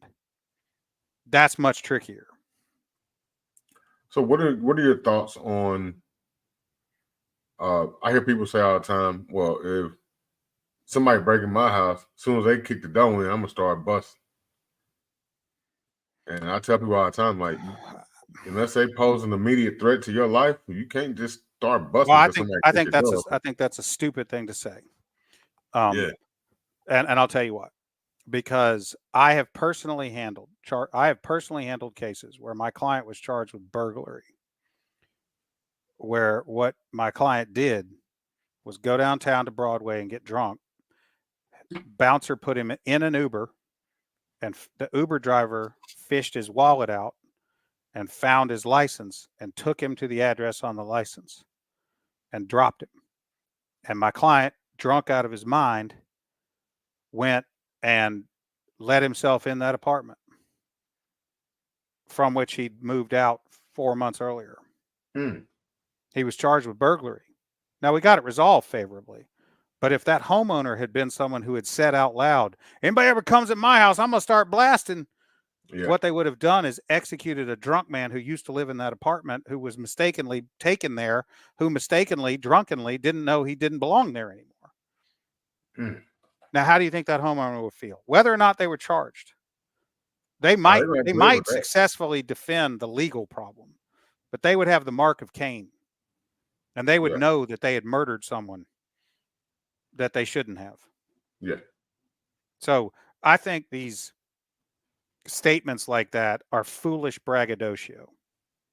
It's absolutely asinine to say that no matter what, someone comes through my door, I'm going to shoot them dead. And that's a conversation that I have with people a lot. I hear that a lot. Believe it or not. And that's the kind of nonsense that we need to stomp out. Yeah, and ending someone's life, no matter what your legal protections or peril may be, ending someone's life is not something you should be in a hurry to do. Yeah. And a lot of people say that because we live in Tennessee and they're like, well, we're in Tennessee, so we got castle law. So I have a right to shoot you if you break in my house. I'm like, no, that's not how that works. That's not how that works. Because actually the only thing the castle doctrine does, it's the castle doctrine in Tennessee operates to create a presumption that if someone comes in your home who doesn't belong there, you are entitled to the presumption that you were in imminent danger. But that presumption can be overcome with proof. So it is not a get out of jail free card. It is definitely not a never have to go to trial and defend yourself defense. It is a defense that a jury might resolve for you unfavorably. So in the event that more often than the strange series of events that got my drunk client taken to his old apartment, Right. Far more often than not, it's the drunk neighbor who does belong next door, or who's how, or way more often than a bona fide home invasion of an innocent home is an accidental drunken or some other non-threatening event that does not set up a scenario where someone needs to be shot. So the castle doctrine, people misunderstand the castle doctrine. It's better than not having it if you shoot someone in your home. Right. But it is not it's my house, I get to shoot them and that's the end of the story. It's not that at all. So what about the what is that law they got in Florida? Stand your ground. Stand your ground. What do you think about stand your ground? Well, okay, great. All that means is that you don't have a duty to retreat. Okay. In some states, the law was, or even it remains, that before you can use lethal force, you have a duty to attempt to elude, escape, get out of the scenario before you can use lethal force. Again, the fact that you might not have a duty to retreat does not mean that you can stand your ground and shoot someone dead and then have the police not prosecute you. People just foolishly think that stand your ground means, that you can't be prosecuted, and that's just not true. Yeah. And the goal, of course, is to never be in this scenario, but once you're being prosecuted, what you're hoping for is that the jury will see it your way. But I promise you, you will not be glad that you did what you did under the theory that you had the right to stand your ground or you were exercising your castle rights. I promise you, almost everyone who ever has to go to trial would much rather have made different decisions. Yeah. I don't have a duty to retreat in Tennessee. I don't have my ego invested in this thing. These people that talk about stand your ground and what they're going to do are they are ignorant of the law. They are allowing their ego to run their mouth. They need a lot more training. And I hope that they're never in a scenario where they find out how wrong they are. Yeah, because I feel like I've ran into a lot of people. I've been working in the firearm industry for several years now, and I've talked to a lot of people and their mindsets, especially people that are new coming into firearm. And they're like, "Oh, I've been doing some research, and I know we got the castle doctrine and this and that." And I'm like, "Dude, I'm gonna see you on the news." I don't go to gun stores. I don't go to gun stores because I can't walk in a gun store and overhear some of the stupid shit people say and not want to look at them and go, y'all are fucked up. I just, nope. Not my circus, not my monkeys. Yeah, I've had some interesting conversations when I worked at On Target, when I worked at Outpost, and I would hear stuff. And when I first started carrying a gun in 2016, I used to have that mindset as well. It's an education. And then when I started meeting people like Akil and yourself, and I started talking to different instructors and learning more about things, I was like, man, I was walking around here like a dumbass. Well, it's okay. So I think that part of what explains it is that there is a there's a tendency that when you are first exposed to the gun community, and I use that term intentionally, juxtaposed and differentiated from gun culture, read unintended consequences. When you are first entering the gun community, there's a tendency to do a few things that turn out to be stupid. One is Google shit that you have no business trying to understand. Two is people try to purchase proficiency with gadgets. I mean, I've lost count of the number of people who go and buy a match grade barrel, they've got a 4 MOA flinch. It's like, you can't outshoot the mechanical accuracy of that Glock out of the box. That Glock is more accurate than you are now and will be for a long time. You did not need the match grade barrel. It didn't help. Let's work on your trigger press and your sight picture and your recoil management and your reset and all that. Okay, that'll make you better. That match grade barrel didn't do it.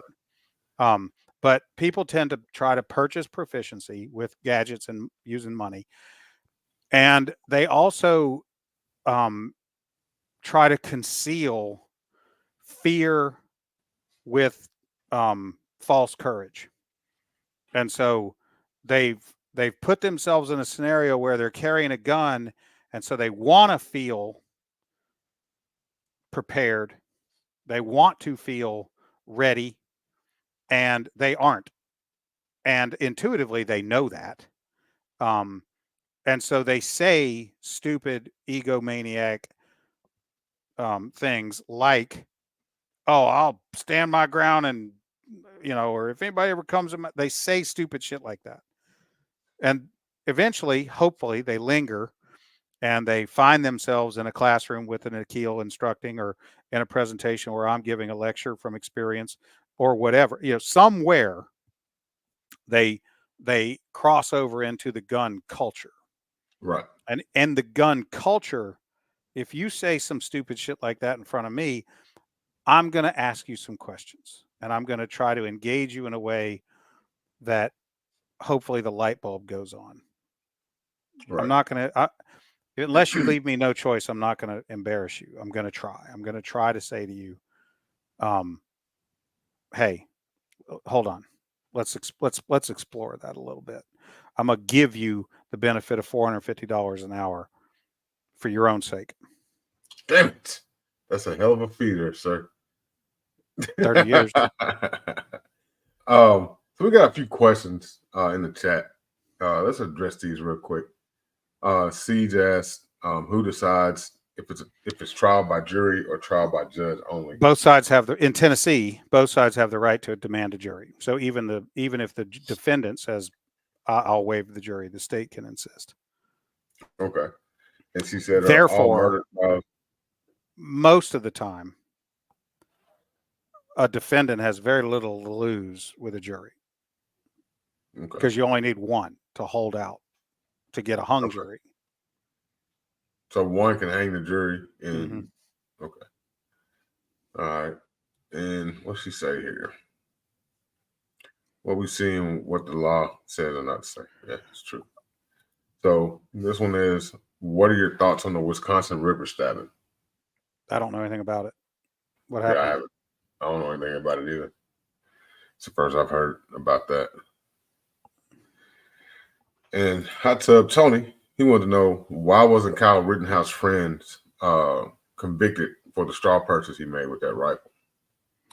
Well, I'm reluctant to speak to something like that. I don't know. I don't remember whether or not they offered that guy immunity for testimony. That means I'm going to speculate as to a number of reasons. It could have been that he had a deal with the prosecution to testify, and the deal was not prosecuted for that. It could have been that the state was just waiting, and if they got Kyle convicted, they would then take the next step and prosecute that other person. And once Rittenhouse was acquitted, they just figured, this is a train wreck, we're just going to bail out on this thing. Okay. In other words, it would have been embarrassing for the prosecution to have Rittenhouse acquitted and then turn around and try to go get the the alleged straw man and get that, people would be like, "Oh, good job." Yeah, gotcha. So you've been involved in a self-defense incident. Who do you call first? The police, then your attorney? If police, what do you say? Okay. Your name, location, whatever. This is also part of my presentation. If you are involved in a self-defense incident, whether that's the display of a firearm or the discharge of a firearm, whether anyone has been injured or not, you should be the first person to call the police. What you should say is, if let's assume a scenario where there's been where you've used a weapon and you've shot someone in self-defense.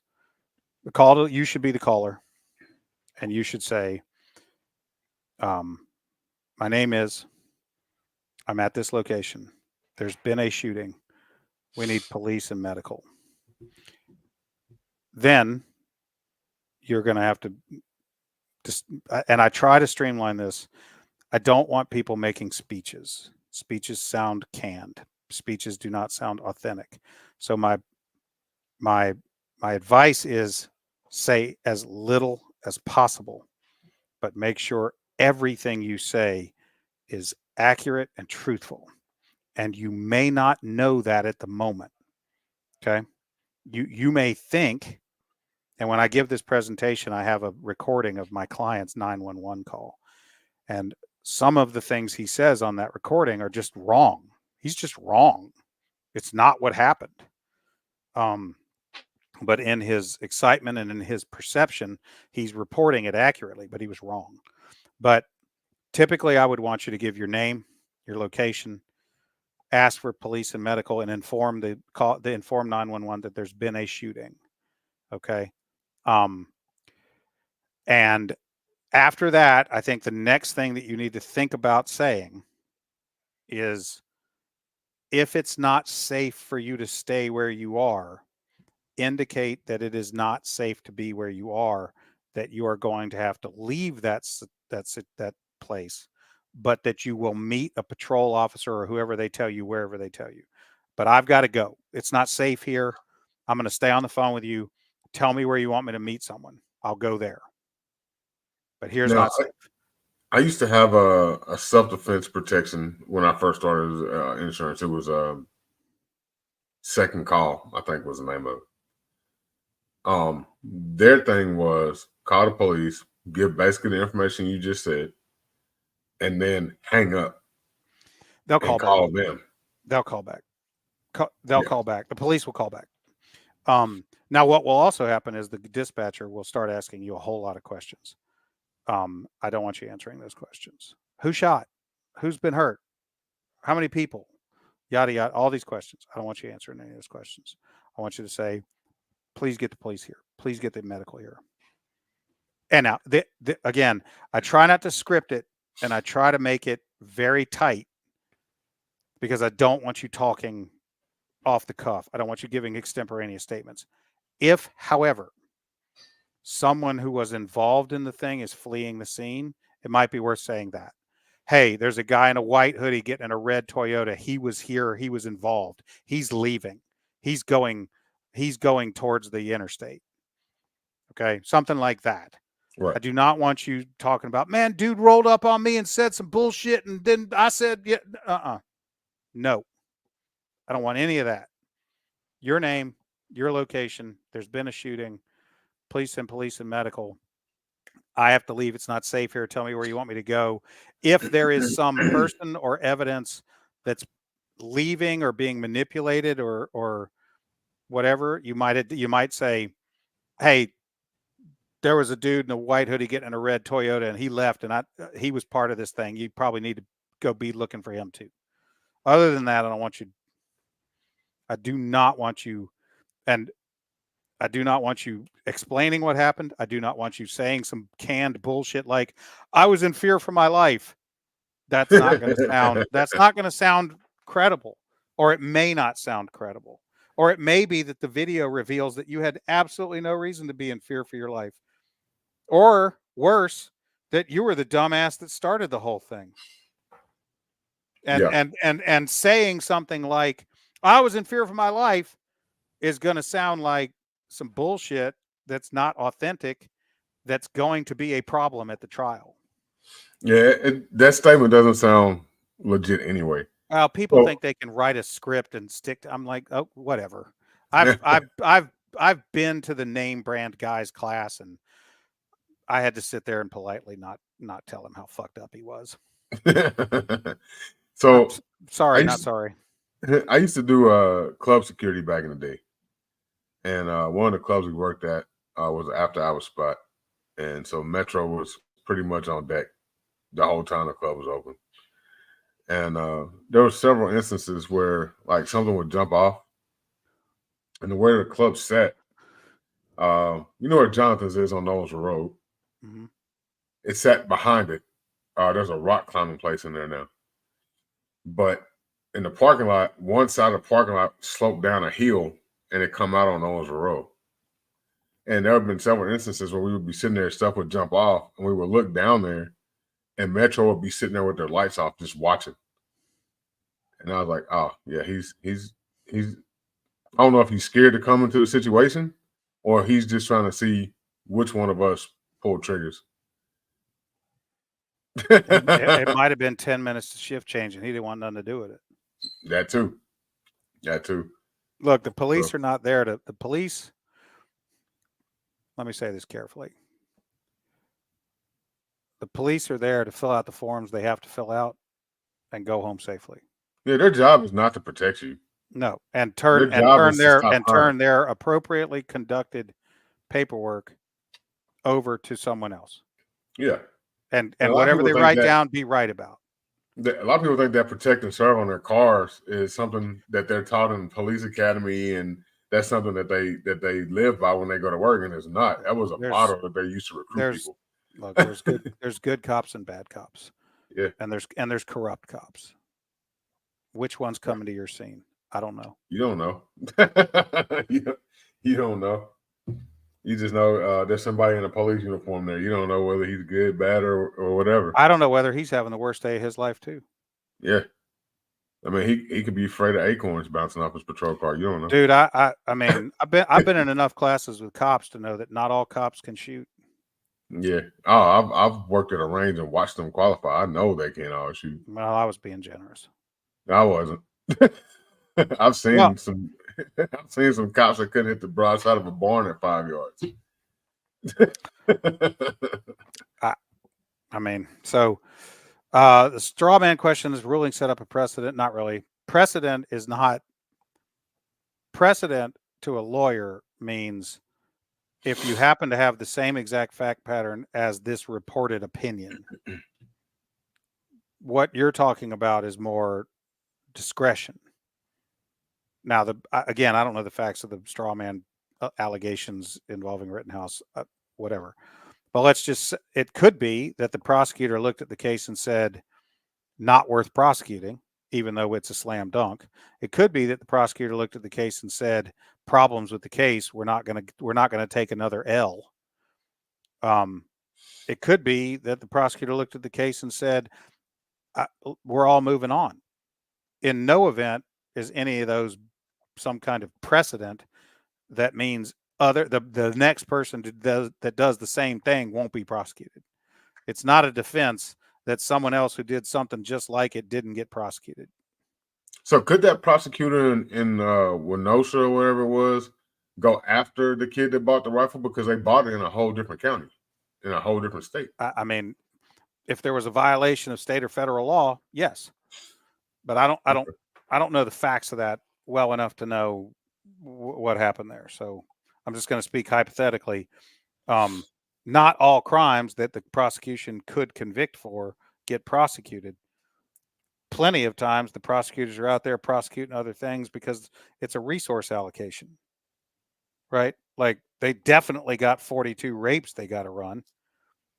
Do they want to take the time and manpower and assign it to this being whatever other case there is? So this one, curious on your thoughts of this. I've heard both ways. Do you try and administer first aid to the person you shot? Man.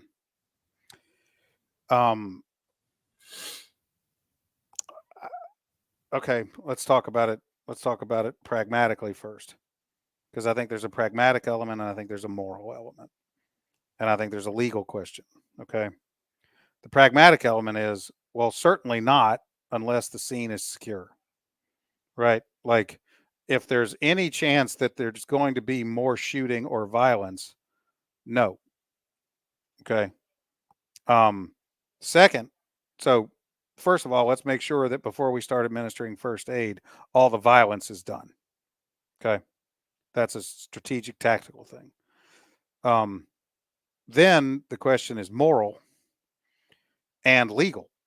I will say this. If I could safely administer aid to someone I had just shot in self-defense, I would, for a couple of reasons. One, if I do manage to save them, then if I'm indicted, it won't be for murder. It'll be for something less. That's good.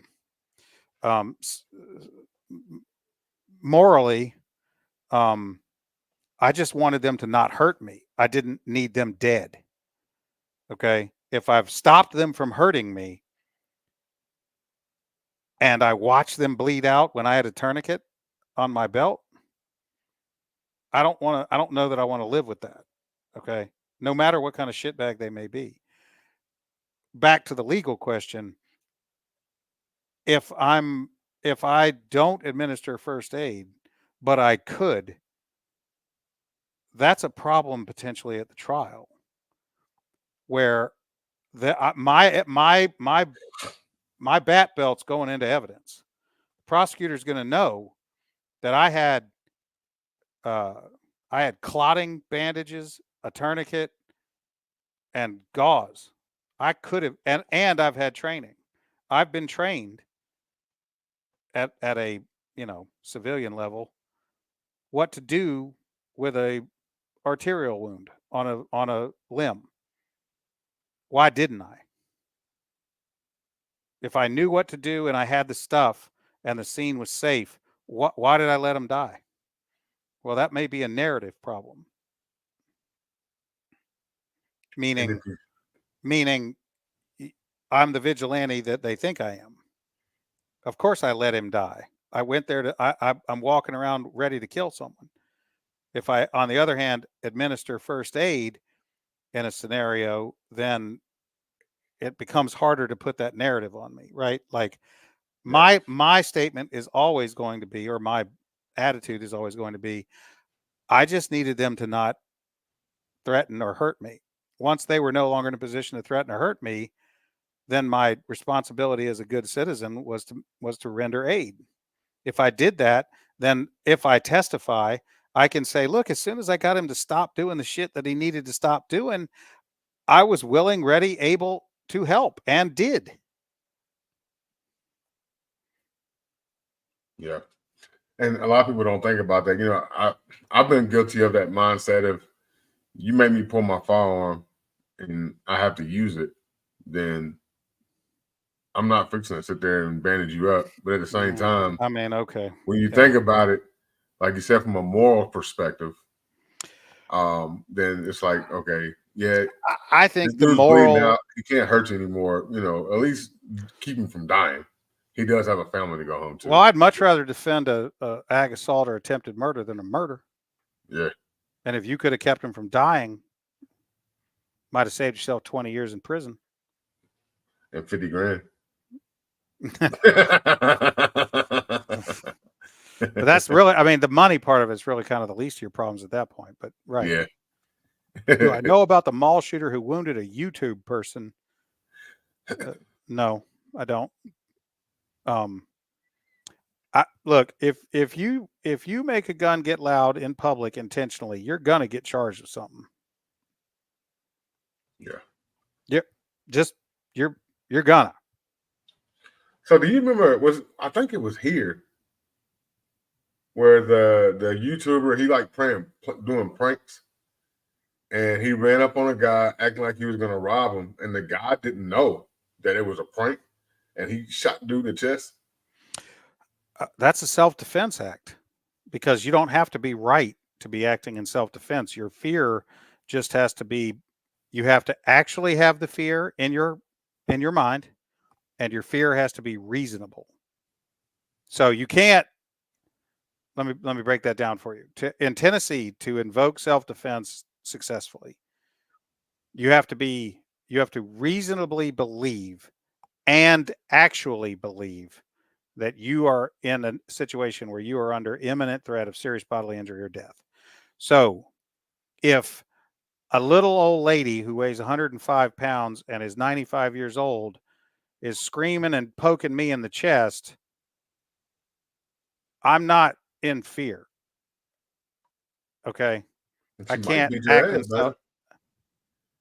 I might, maybe, but I can't act in self-defense if I don't honestly have the fear. Okay. Or let's say that let me give a better example. Let's say in my neighborhood tonight, some hood rats are running around with airsoft guns, and I know it's an airsoft gun. And I go out because they're out raising hell, shooting my car with airsoft pellets. I go out, and the kid points this airsoft gun at me, and I know it's an airsoft gun. I can't shoot him. I can't act in self-defense. I can't act with deadly force in that scenario. Even if someone watching it from down the street thought I was having a real rifle pointed at me, that other person's subjective belief about my danger is not enough. Do I have any other self-defense training? Yes.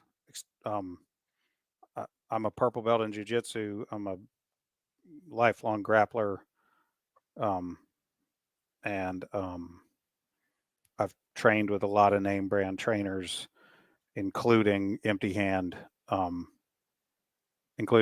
stuff with, among others, Craig Douglas, South Narc. Okay. He said, just don't defend yourself in Davidson and Shelby County. That's Memphis and Nashville, baby. You will be tried in the county, in all likelihood. You will be tried in the county where the crime occurs, and that jury will be picked from that county. So do with that what you will.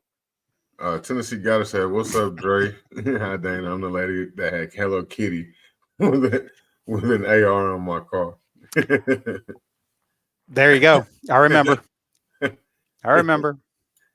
That goes right back to that conversation we had. I think it's cute, and as far as stupid stickers go, it's not as bad as many. She said, "Well, damn, a purple belt. I respect that. She's a blue belt." You know, I think that I think the hardest belt to be in jiu-jitsu is the one you're wearing. What you talking about as far as like you personally? Between white, blue, purple, brown, black, the hardest belt to be is the one you are wearing. Yeah. Now, I guess I would say that probably the hardest belt to get in jiu-jitsu is white, because you have to show up and ask for it, and that's a leap that 99.9% of the public will never make. So I think once you've put on the white belt and put on the gi and started training, you have done the hardest thing there is. So she said it's not on her anymore. She took that sticker off. Good girl. So Williams told me I need a line of shirts that are safe to wear. Yeah, because my merch is it's not really that bad. Look, man, I ain't trying to jam people's merch up. And if you're at the range or hanging around a cool guy 2A event, okay, fine. If you're just out at Home Depot,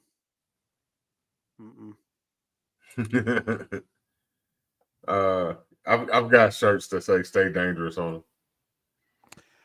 them. Look, I'm giving advice for the worst day of your life, which is probably never going to happen. But if I'm asked, well, what can I do to mitigate my exposure? Well, the answer is what it is. Now, I could also tell you Well, look, the chances that you're ever going to need to get a gun out and do anything with it in public are pretty remote anyway, as long as you don't go stupid places with stupid people and do stupid things. If you buy gasoline at a place you're familiar with during the day, and you don't go to ATMs, and you don't hang around with drug dealers, pick up prostitutes, and welch on gambling debts, the chances of you ever needing to get your gun out in a self-defense scenario are slight. So basically, just don't go to Memphis. In certain parts of Nashville. Anytime somebody says to me, "Oh, well, I wouldn't go there without a gun," I'm like, "Well, then why would you go there ever?" Like, if Memphis, you think I would only go there if I had a gun, I'm just like, well, then don't go there at all. Yeah, whenever I go to Memphis, it depends on what side of Memphis I'm on. I'm always alert and aware, but I'm more alert and aware in certain areas of Memphis more than others. Just because I don't know Memphis well enough to tell you that. I will say this: if I was going to go to Memphis, I would get on the internet and I would try to find whether or not the Memphis Police Department has an incident map, and I would pull it up. If, for example, I was going to Memphis for a jiu-jitsu tournament and I could stay anywhere I wanted, I would do some research and I would try to find the places that had, robberies, rapes, murders, and shit like that, and not go there. It's the whole city, dude. Well, I know, but I'm saying in the event I had to go there, there are things you can do to mitigate your risk in advance if you just take the time. Yeah. I'll give you an example. I was at a mediation the other day, and it went until late. We didn't leave that mediation until 9:30 or 10 at night. And because I'm the guy I am, I was there at this mediation. The other lawyers on the other side of the case were two women. And I made sure that they got in their cars in the parking lot. And we're in downtown Franklin, which is incredibly safe. But even still, it's my responsibility as the man carrying a gun with the self-defense training and the mindset to make sure that these women get in their cars and are on their way home safely. Okay. So we all three get in our cars, and it turned out that these two women live in Nashville and they were going north on Hillsborough Road back to Green Hills or wherever they live. One of them on the way put on her turn signal as if she was going to turn into this MAPCO, and I hit the brakes and she bailed out of the turn, and I called her. I have her cell phone number. I called her. I said, "Hey, was that you? That was you just about turning that MAPCO?" And she was like, "Yeah, I was going to buy gas." I go, "Look, if you need gas, we'll go. I'll come back with you, and you can pump the gas, and then we'll go on our way. But don't be buying gas at night as a general rule." Right. She said, "I know. I'm going to get it tomorrow morning close to my house." I go, "Okay, fine. If you need it, we'll go back. But you can avoid these problems. You can reduce your risk if you just think." So Wiggins, he said, just don't leave Graceland. He clearly does not know Memphis because Graceland is right smack in the middle of one of the most dangerous hoods in Memphis, Blackhaven. The last time I was in Memphis, I was in Whitehaven, which is probably not the right name for that place. It's actually called Whitehaven, but everybody calls it Blackhaven. Well, okay. So you're okay. So my son's football team, we traveled down there to play an away game late in the playoffs, in football playoffs. And Whitehaven, the only white people I saw there were from Franklin, we were the visitors. Not that white or black makes any damn difference, but it did. Let me put it this way. Whitehaven was not much like Franklin. How about that? No, definitely. Complete opposite. Yeah, it's complete opposite. Whitehaven is like that school that Michelle Pfeiffer worked at in Gangster. What is that movie? What was that movie called? Gangster's Paradise. Gangster's Paradise. Well, that's the song. I don't know if was that the title of the movie. I forgot the name of the movie. But yeah, that was like that's Whitehaven or Blackhaven. It was I'll say it was gritty. Queen said, "Yep, it's an experience." LOL. It was. I would say it's gritty. Yeah, people are like, "Oh, I was just going to Graceland." I'm like, "You just have no idea." Well, You're I like think the 5 point is minutes from getting robbed. yeah, you just don't want to stumble into somewhere like that and not know, right? Like it's too late when you look around and go, "Oh, this looks sketchy." Yeah, yeah. It was sketchy before you got there, and you could have known. You should have not been there. It didn't get sketchy all of a sudden. Dangerous Minds. That's it. Okay, that's the name of that movie. The song was "Gangster's Paradise" by Coolio. Yeah, yeah. That poor guy. That man had a heart attack on his friend's toilet. So did Elvis, except it was his toilet. Yeah, but it was his toilet. Mm-hmm. He went and dropped the deuce at his friend's house and died. That's no way to go. But yeah, man, a lot of people sleep on like Tennessee as a whole and Nashville. They think Nashville is this city full of country bumpkin, tutus having, no shoe wearing hillbillies, and then they just don't realize like you go to Dickinson Road, Dodge City, J.C. Napier, University Court. All right, dude. Dude, listen. I've been living in Nashville a long time. There are people paying $750,000 million for tall and skinnies in neighborhoods I wouldn't have gone to in the daylight back in the day. And you got people with money moving up into these neighborhoods now, and I'm like, did you drive around before you wrote that check?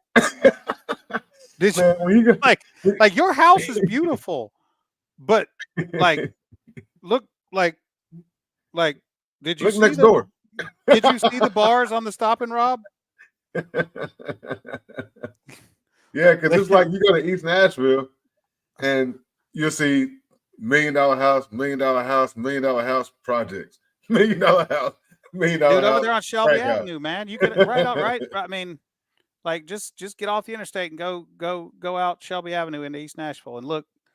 It is. It's and whatever. When I drove Uber and Lyft, I dropped this couple off at this big ass house. It was like a $500,000-$600,000 house out there, right there by Charles Daly, Charles Henry Hale, whatever. The projects over there by the Titan Stadium. And so I dropped them off, and I was looking at the projects when we drove by and we pulled up at the house. I turned around and looked, and I could still see the projects. She's like, "Yeah, I'll be glad when they tear those down." I'm like, "Those ain't going nowhere, lady." They're there. Yeah. You fucked up. You run a check for a house right across the street from the projects. They're not going nowhere. No. They've already tore down the other projects. Yeah. So they got to keep these.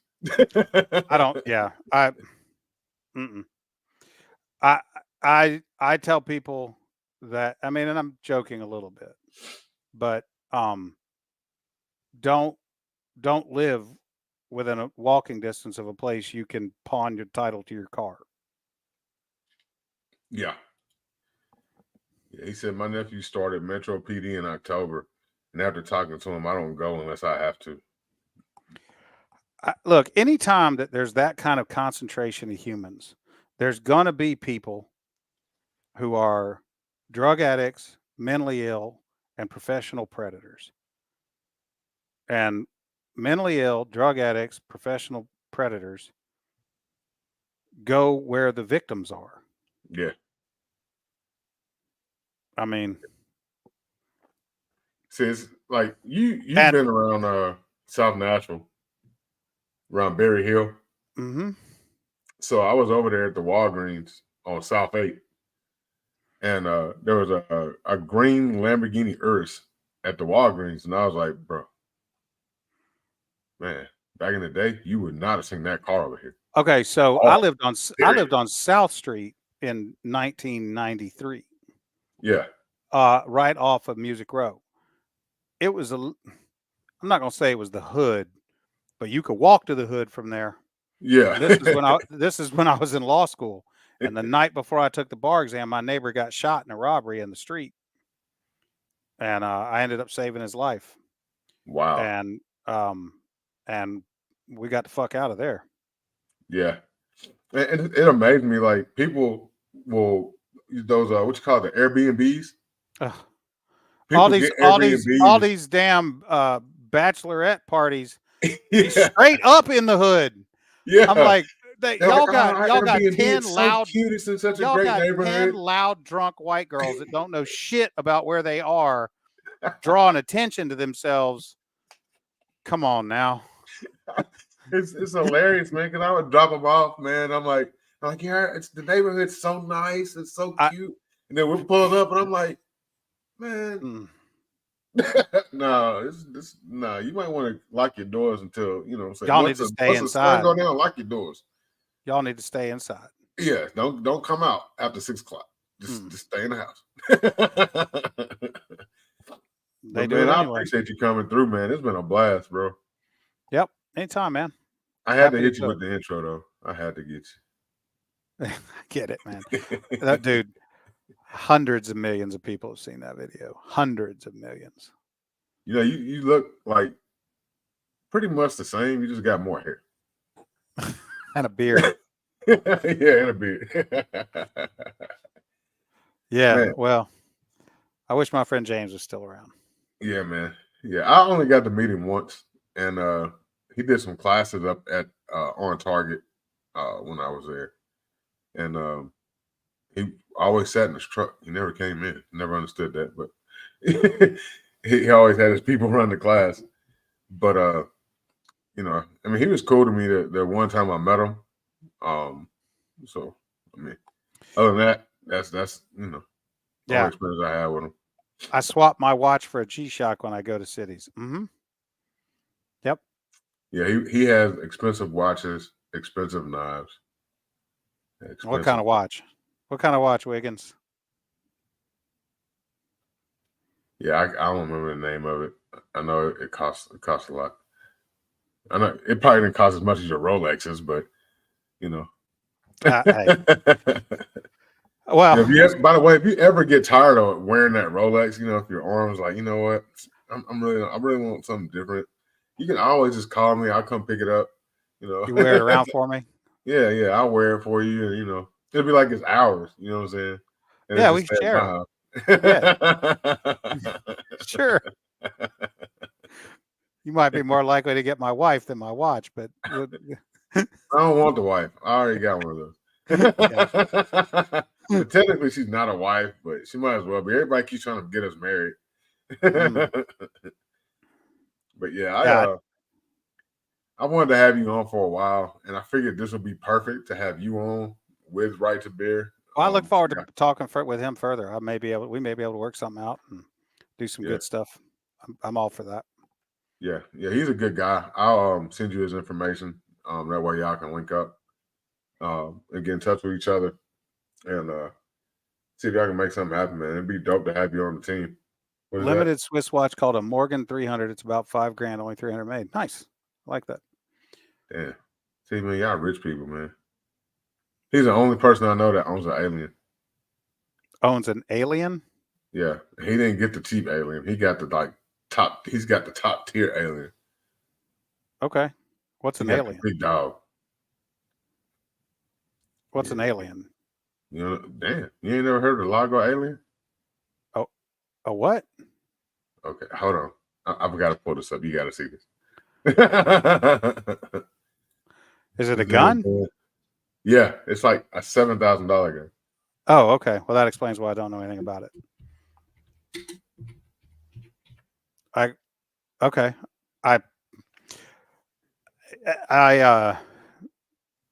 carry Glock 19. So I mean, I'm sure it's beautiful and shoots great. Not gonna knock a man's gun. I just don't know what it is. Yeah, he's got this one right here.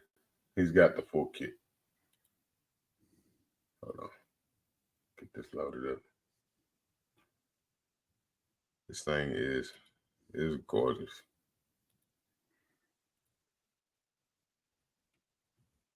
All my shit's, you could Glock, Smith revolvers. Come on. There we go. There we go. That's Oh, the okay. Lager Elite. Okay. You see that MSRP. All right. Yeah. If it makes you happy, drive on. This shit. Dana's like, just give me a regular gun. My philosophy about guns is that you shouldn't be beholden to anything, because I get to pick what I start with, but I may not get to pick what I finish with. Well, he carries a 365. See, Okay. the Lager is just well, okay. See, that's the other thing. Gun. All right, that's cool too. Again, no disrespect to this gentleman, and it's beautiful. If I'm not willing to put 2,000 rounds through it today, I don't own it, and I don't have any guns that I wouldn't carry. So, and you could carry that, I guess, but I don't have any guns that are like my IDPA gun or my competition gun or my, people call them barbecue guns. I don't have anything like that. I got like a stack of Glock 17s and 19s, and my rifles are Bravo Company and just shit like that. I don't get too worked up about that stuff.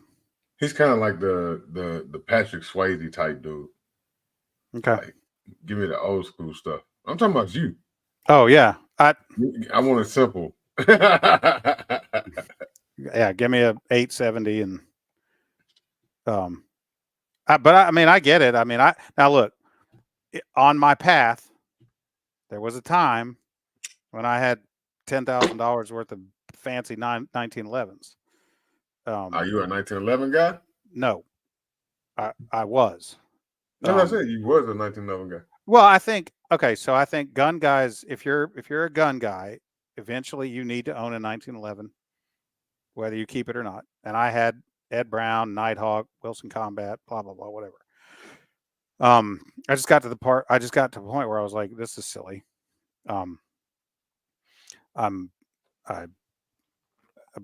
I prefer to carry a Glock. Why do I have these safe queens? So I got rid of them. Yeah, I've been going through cleaning out, weeding out some stuff myself. I got a few little safe queens, but I shoot my safe queens too. I think my safe queens are probably dirtier than my carry gun. Yeah. So yeah, I prefer. Have you taken fighting pistol at tactical response? No, I haven't. I've been wanting to, but I haven't. Okay. Well, I've heard that class right there. If you take that class, even if you run a Glock, you better bring a backup gun because that class will break your gun. Yes. So I've heard that from multiple people. That's why what I carry is a Glock 19. I think it may have a 5-pound trigger, factory, whatever. And it's got big dots. That's it. Yeah. Everybody because I want my Glock to be like my lawnmower. I just want to be able to yank it out, crank it up, run it, shove it back where it started. I don't want to have to. I don't. So, but that alien is. I don't know a lot about guns. I know how to fight with guns, but I don't know much about whiz-bang 4000s and that stuff. Yeah, because I mean, you're at a point in your life where you're like, I just want to carry my gun and be happy. Yeah, and I mean, yeah, well, yeah. So that's. You've had the art pieces. Now you. I did. I had a really super cool Nighthawk with a custom serial number that was cool. Does keeping track of your training classes help in a potential defense case? Absolutely, assuming that they're the right classes. Now that was a question I was going to ask you, and he just triggered that. Yes. Can they use those classes against you in court? Well, they could try, but they could try. They might get somewhere if you had taken classes from or been affiliated with some lunatic right? So pick your instructors carefully. If you're, I'm not going to name names, but we've all seen these little cults of, personality cults of some instructor that all his minions think he's the only one that, whatever. And sometimes those people turn out to be lunatics.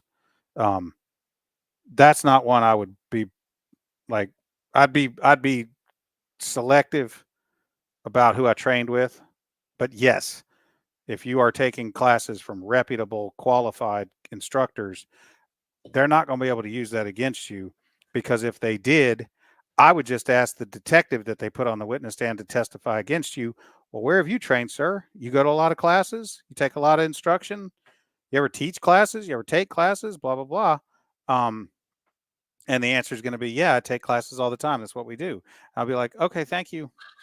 So it's a good idea if you're going to carry a gun and potentially have to get involved in something with a gun to take a lot of classes to teach you how to do that. That's a good idea, right? Right. Yeah, I thought so. Yeah, and it makes sense, and I've gotten to where I'm trying to push people towards that. But a lot of people are so resistant to it. And it's mainly, and I hate to say this, it's people that look like me. Well, it's ego. That are resistant I don't know whether to it. Well, I don't know if it's black, white, what, cultural or whatever. If it's not economic, it's ego.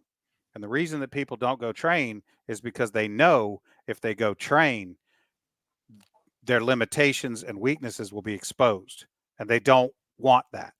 They would rather believe the hero narrative that they've concocted in their brain is going to somehow get them through the event. Okay.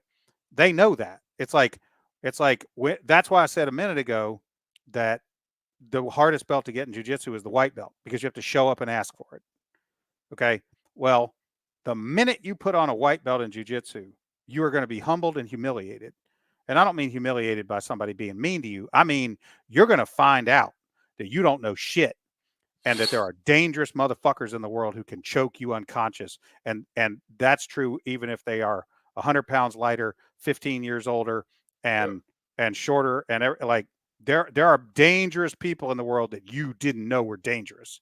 Yeah. And it's going to take you a long time to be able to manage someone like that. Okay. I'm friends with some of those. You come step to a legitimate purple brown belt who's reasonably athletic, and you've got no experience in this, you're going to find out. Okay. People intuitively know that when they come in a jiu-jitsu gym, like, I don't know shit. It doesn't take long to find out. You don't know shit, and you're going to lose a lot before you get better. People intuitively know that about gun stuff. They know if they come to a real class that there's a real good chance that their superhero story and their fantasy idea about how proficient they are is going to crumble. Now, that would be good for them, but the ego is a dangerous thing. People don't want to be, people would rather walk around foolishly and ignorantly believing that they are somehow superhero level, and they haven't done shit to earn that, than go and get the training and humble themselves and learn and realize. Here's the analogy I give. If I told you today, Dre, do you play golf? No. Okay. If I told you today, hey, Dre, April 27th, 2025, you got to go play 18 holes at a legitimate golf course, and you got to shoot a par, or we're going to hang you on the 18th green, what would you do? Shit, I'm going to stay my ass at home.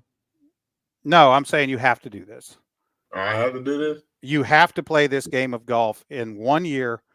And if you're not a par golfer on that day, we're going to hang you. What are you going to do about that? If I got a year, I'm just going to go shoot some golf and get better. I suspect what you're going to do is go hire a competent trainer first. Yeah. You're probably going to hear me out. Here's what I think you would do. Here's what I would recommend that you do. Do you own any golf clubs? No. All right, we're going to start with getting you the right set of golf clubs. So who are we going to ask? We're going to go to a golf club store, and we're going to find a competent instructor, golf club salesman, and say, hey, man, I've never played golf, but I'm going to try to play golf. what do I need? And we would listen to that person and they would say, let's check you out and let's see what the deal is. And then they would find you the right club for you. And they would go, here's the clubs that you need. And you would buy those clubs, right? And then hopefully you would go find a competent instructor and you would pay that instructor to spend time with you to teach you how to play golf, right? Yeah. And you would probably do that as often as you could afford it, probably, right? Yeah. And in between paying that instructor, you would probably go to the driving range and practice what that person taught you, right? Yeah. Like I said, I'm going to go shoot some golf. That's right. But the important key here for the purposes of this illustration is you're going to pay someone to teach you what you don't know. I'm going to tell you my most humbling experience with a gun. When I first started carrying, I've been carrying for about a year when I met a kill. Because I met a kill in 2017. And, you know, I had carried years ago, but we ain't going to talk about that. But actually carrying, legit carrying, for about a year when I met a kill. So I started messing around. I was part of this cadre for a little while. They had proof day. I'm like, oh, I'm going to go show these motherfuckers. I've been shooting at 5 yards, putting that little group in that hole. I'm like, yeah, I got this. Look, 50-round box, call it a day. Yeah. Man, I went out there with them dudes, man. I was like, nah. I suck. Right. You found out real quick, right? What a kill say? You suck. Get better. Yeah, that's right. So back to this golf analogy. If I gave you a year, you know what here's what you wouldn't do. And this is where these gun idiots come in. If you had this 1 year to get real good at golf problem, how many sets of clubs would you buy? I'm gonna start out with the original set. And then I'm gonna do research on the clubs, and I'm gonna gradually upgrade. Maybe until I find until I find a set that actually works for me. Okay, but you know what you wouldn't do? You wouldn't go back to the golf club store every Saturday and buy another one, and not go to the class, and not go hire the instructor, and not go to the driving range, and not go play golf, et cetera, et cetera. And yet, gun people will go to the fucking gun store every weekend and buy another gun as if that made them better at anything. And they will buy gun after gun after gun after gun before they go to one class. And it's funny because I see guys, they will come in the store and they will buy a gun and they're like, oh, I shoot terrible with this gun. I need something different. And they'll come back and they'll buy something completely different that's like a whole different level of gun. And they're like, oh, I shoot great with this gun. Or they'll be like, well, I can't shoot really good with this gun either. And they just keep going through this cycle. As a kill buying all these guns. And me, I didn't have no problem with it because you're making us money. No, see, but, I would tell them, I worked at a gun store a little bit, not for money. I did it to give people this advice for free. They would come in and they would do that. They would buy a gun. And I told one dude one time, I said, hey man, he just bought this SIG fucking SEAL sniper special fucking, I don't even know what it was, Trident or some shit. I don't know what it was. It was like $1,500. I was like, hey man, that's sweet. That's a nice gun, man. You know what you should do? Buy a case of ammo and go get a real class. Go take a real class. He was like, yeah, I should do that. I go, yeah, you should.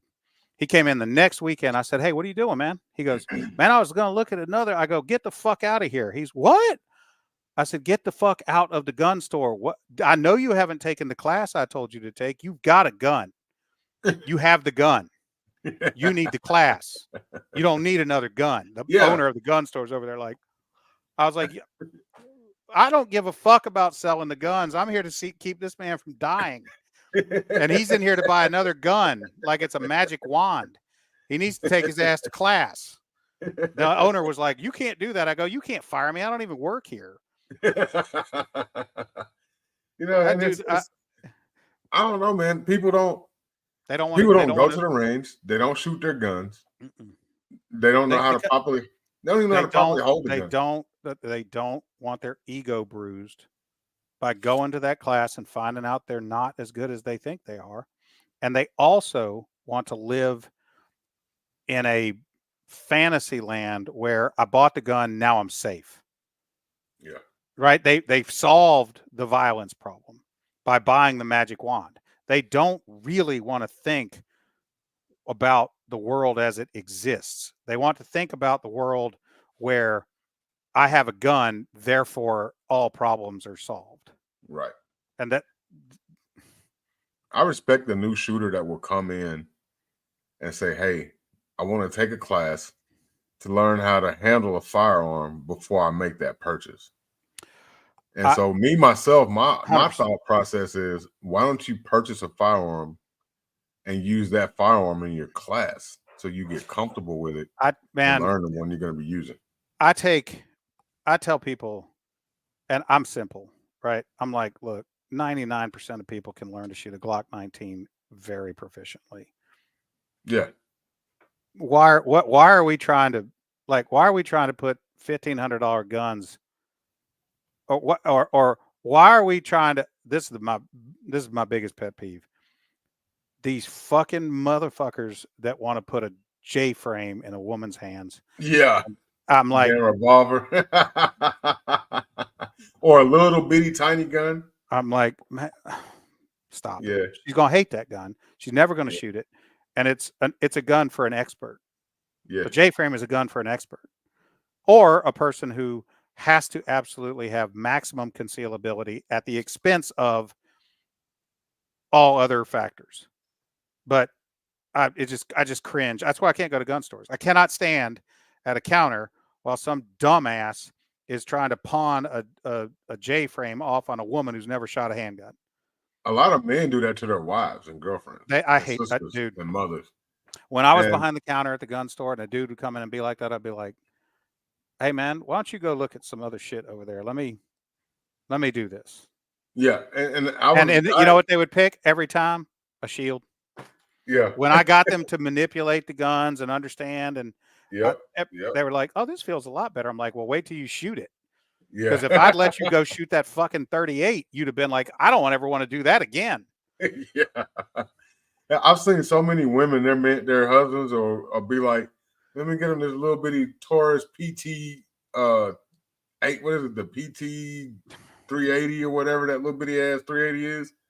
And they go out there and fire around and they're like, I don't want that shit.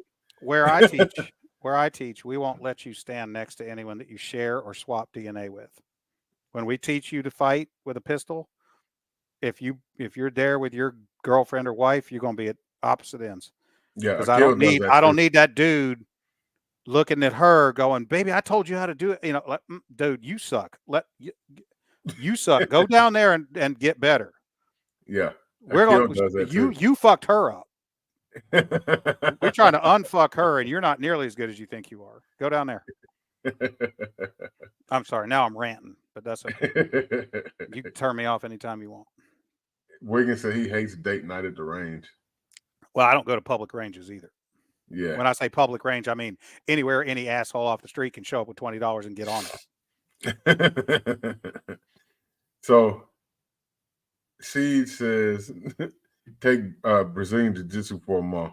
They'll take care of that whole ego thing. You're allowed to leave that at the door. There's only two reactions that people have when they come into jiu-jitsu and they get a loaner gi and they put on a gi and they get on the mat and they get to do a little bit of stuff. In a good jiu-jitsu gym, they're not going to get bullied, or they're not going to turn the blue belts loose on them and let them crush them. They're not going to do that. But the response, there's really only two responses to the first time that you are really exposed to what jiu-jitsu is. Either you're like, this is fucking amazing. I want to know everything there is to know about this. How do I sign up? How often can I come? And this is going to be hard. But that's one reaction. The other reaction is, I'll never come back. And that's one of two reasons. Either they're like, I hate it. I didn't want to be sweated on. I don't like rolling around on the floor with dudes, whatever. Or commonly, I thought I was a lot tougher, stronger, better at this because I played linebacker in high school and I just got fucking torched. And now my ego's hurt and I can't come back and have that happen again. So I'm not coming back.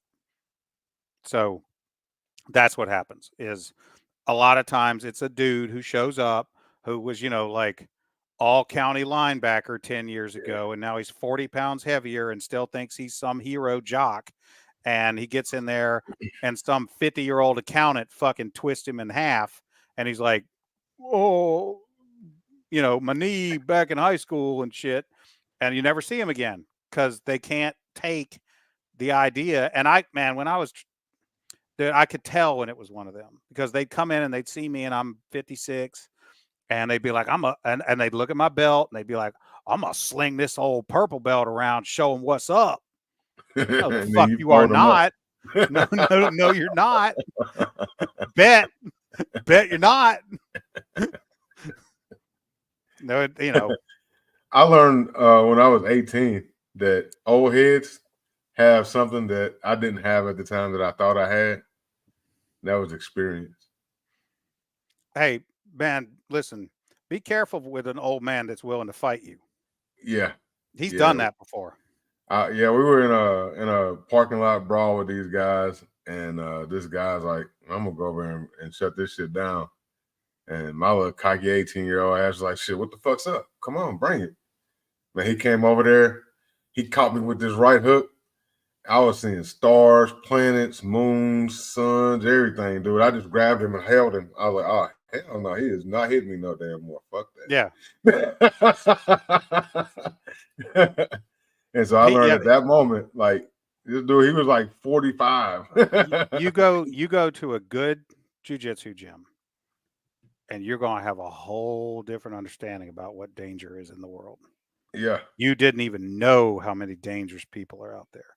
I went into the jiu-jitsu gym I started at 14 years ago, and I looked around that room and I thought, what? I mean, there's some good athletes in here, and I respected the art because I wrestled and I'd seen UFC and stuff. So I understood that jiu-jitsu is real. I wasn't thinking it was some bullshit, but there were people in there that spider monkey motherfuckers, man. Like dudes that were like dudes that I was 50 pounds bigger than, like, and I'm like, you're not a real big dude. Well, I'm 220. So like, but like, that's a good 220 mostly, but like, I'm not 6'3" or anything. I'm 5'11", 220. You know, I mean, I lift and everything, but there were dudes in there that were like, you know, like 150, and I'm like, come on, man. Like, I was a good high school wrestler. Next thing I know, spider monkey on my back. You know, I'm like, shit. I think I better figure this out. But you don't know how much danger what you don't know is. Like, you don't know what you don't know. Yeah. Yeah, there was a guy. She's over there screaming. I guess that means she's happy about it. I assume as a blue belt, she knows I'm right. There was a guy. He was a UFC fighter apparently, and he had posted this video, and it had this soft, like, slow music playing in the background, and he's rolling this dude up, and the whole time he's rolling this dude up, he's literally making eye contact with the camera that they're using to record him. And he never takes his eyes off the camera, and he's rolling this dude up, and dude's over there in distress. You can see it. Oh, dude, I would be rolling. I would be rolling and realize that I've had my eyes closed for the last 5 minutes. Man, just be, you know, like, you know. Appreciate like, you, Ivan. So yeah, what's going on. That's my guy right there. So he's a little bitty dude, but he's scrappy. He used to box or whatever. Man, those little fast motherfuckers, man. Man, you know, you can be as fast as you want to. You can be as big as you want to. You can have 10 black belts if you want to. But there's always going to be somebody out there that can sleep your ass. And you better recognize that shit. Yeah, you are not the baddest man on the planet. Yeah. You know, Mike Tyson made the most true statement ever when he said everybody got a plan until they get punched in the mouth. Mm-hmm. There's so many people that walked in the ring with that man and was like, well, I ain't scared to do it. I'm going to bust him up. Joe Rogan said it not long ago. He's like, you have no idea. The average person thinks that they could, especially a man. Men foolishly become men and believe that by virtue of being born a man, they were naturally endowed with certain incredible abilities. Most men think that they fuck and fight a lot better than they do. Right. And they find out the hard way that they're not right. Verbal judo. He said he thinks more people should read verbal judo. Yeah. Take a class from Craig Douglas. Take ECQC. It's a lot of that de-escalation, conflict avoidance, verbal judo. Okay. So what do you think about the Modern Samurai project? I don't know anything about it. Well, it's not it's a person. Oh, dude, I don't go out. What? Okay, you tell me. I don't. He's an instructor, and he's supposed to be like one of the best out there. Okay. But I have not had the way he trains is like he trains more like what's his name or his handle? Modern Samurai project. Okay. Don't know. No he disrespect. Has a partnership with he has a partnership with Tier 1 Concealment, the holster company. They have a holster called the MSP. That's a collaboration with him. Okay. But he's an instructor. He does like red dot classes and stuff like that. But he trains you. The way he trains is like he doesn't get all tactical and shit. You know what I'm saying? He trains. When he teaches his class, he's wearing what he would normally wear on the streets. He basically teaches you how to run your gun and what you normally would wear. Whenever someone asks me, what to take or whatever, I'm like, look, if you haven't taken fighting pistol, you should take fighting pistol. She said he's a purple or brown belt in BJJ. Okay. And then you should train the way you will fight. And I see people all the time show up for a basic pistol class and they're kitted up in some drop leg holster and 14 magazines on their speed loader belt and all this bullshit. And I'm like, is that how you go to fucking Home Depot? Well, no. I'm like, well, what, why are you like, if you're only going to take one class this year, why don't you take it the way you walk around the rest of the year?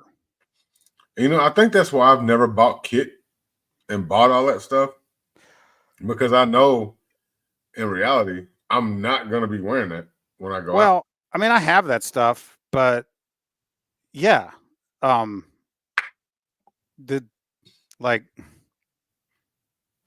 we won't be on the internet having a podcast if I ever have to get my kid out. Yeah, right. You know what I mean? Like, there probably won't be no more internet. No. Or it'll be under the control of the Chinese or something. I mean, you should train the way you fight. Right. You should train the way that you will arrive at the fight that you didn't know you were going to. Right. How about that? And you're gonna arrive at the fight wearing probably a t-shirt, some shorts, and a Glock 19 or something. Fixed blade knife, Glock 19, flashlight, tourniquet. Yeah. So speaking of tourniquets, I'm going to be having a class at my church August the 10th. Mm-hmm. It's going to be taught by the guys over at Whiteside Tactical. Okay. And it's basically going to be stop the bleed on steroids. They actually have cadaver limbs that actually bleed. And you have to actually stop it from bleeding. Okay. Like a cadaver? Yeah. Well, not a cadaver, but a limb. Simulated. Yeah, okay. Yeah. And you Man, have listen, to bleed. It's not sexy and people don't want to do it, but if you could only take one class, you should take that, not the cool guy shoot 'em up stuff. Yeah. You should take, because what are the chances? Seriously, what is more likely for you to happen? What is more likely to happen in your real life? Are you more likely to get into a gunfight? Are you more likely to walk up on somebody bleeding that needs to not be bleeding? Right. Because that class can help you in scenarios, even like car accidents or amputation. Yeah, anything. A fucking deli slicer. I mean, Yeah, it could be a lot of different things. Yeah, I mean, people, construction injuries. People have arterial bleeds in public way more often than there are gunfights. Yeah, way more often. yeah, And it would be, and as to the people who will not be disabused of their hero narrative, okay, but if you win your gunfight, but you still have to watch your wife bleed out because you don't have a tourniquet and don't know how to use it, did you win? no, you really didn't. You didn't. Yeah, you really didn't. So like, and also in that class, he's going to be doing CPR certification. And people that are already CPR certified, he can also certify you to certify people. Oh, as a guy who's been dead from a heart attack, I recommend it. Yeah. So, well, you're welcome to come. Anybody who's interested that's in this area, tickets are $65. Hit me up. I'll send you the link where you can get a ticket. But yeah, it's going to be a great class. I think it's a well-needed class, especially in this area. They teach you. They also do this same class because this class involves you learning how to move people from and put them in a safe space so you can help save them. And they also do a live fire version of the class as well. So this one won't be live fire. Okay. But they do a live fire version. But yeah. Cool. Y'all got any more questions from a man before we get up out of here? We've been out here for almost 3 hours. Y'all got any questions for him? Anything? Better get it out now. He'll be back at some point, but go ahead and get out what you got on your mind right now. I'm mentally live when I submit a man. Seed says, thank you, Dana. Well, thank you for having me, Dre. I'll be happy to come back and do it any other time. All right, man. I appreciate you coming through. This is something I've been wanting to do for a while. Is to have somebody on who could talk to him and answer give Wiggins my contact information too. All right, we'll do. Queen said thank you. Ivan said great show. Glad to be here. But man, go ahead and give me your information. Let them know how they can get in touch with you if they need your legal services. Yeah.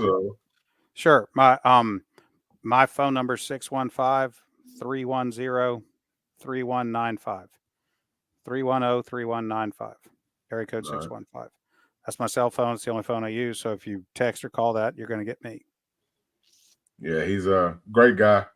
Very knowledgeable, as you can see. And he can shoot his ass off. I've seen it. Work in progress. So all y'all bad guys out there, just know he can defend himself. So don't run up on him. Just know there's a pretty good chance I'm not going to be where you're at. Pretty good chance I'm going to be somewhere familiar that I've picked because of the scarcity of bad guys. Right. But y'all be good, man. Dana, hang on for a second when we close off. Okay. Y'all be good. And we're going to catch y'all on the next one, man. I got to get ready to go to Alabama so we can do some church. Got to get some Jesus in the mountain. But you got to go to Alabama to get Jesus? Well, the church is going to visit another church. Oh, okay. But y'all be blessed. Stay dangerous. We'll catch y'all next time.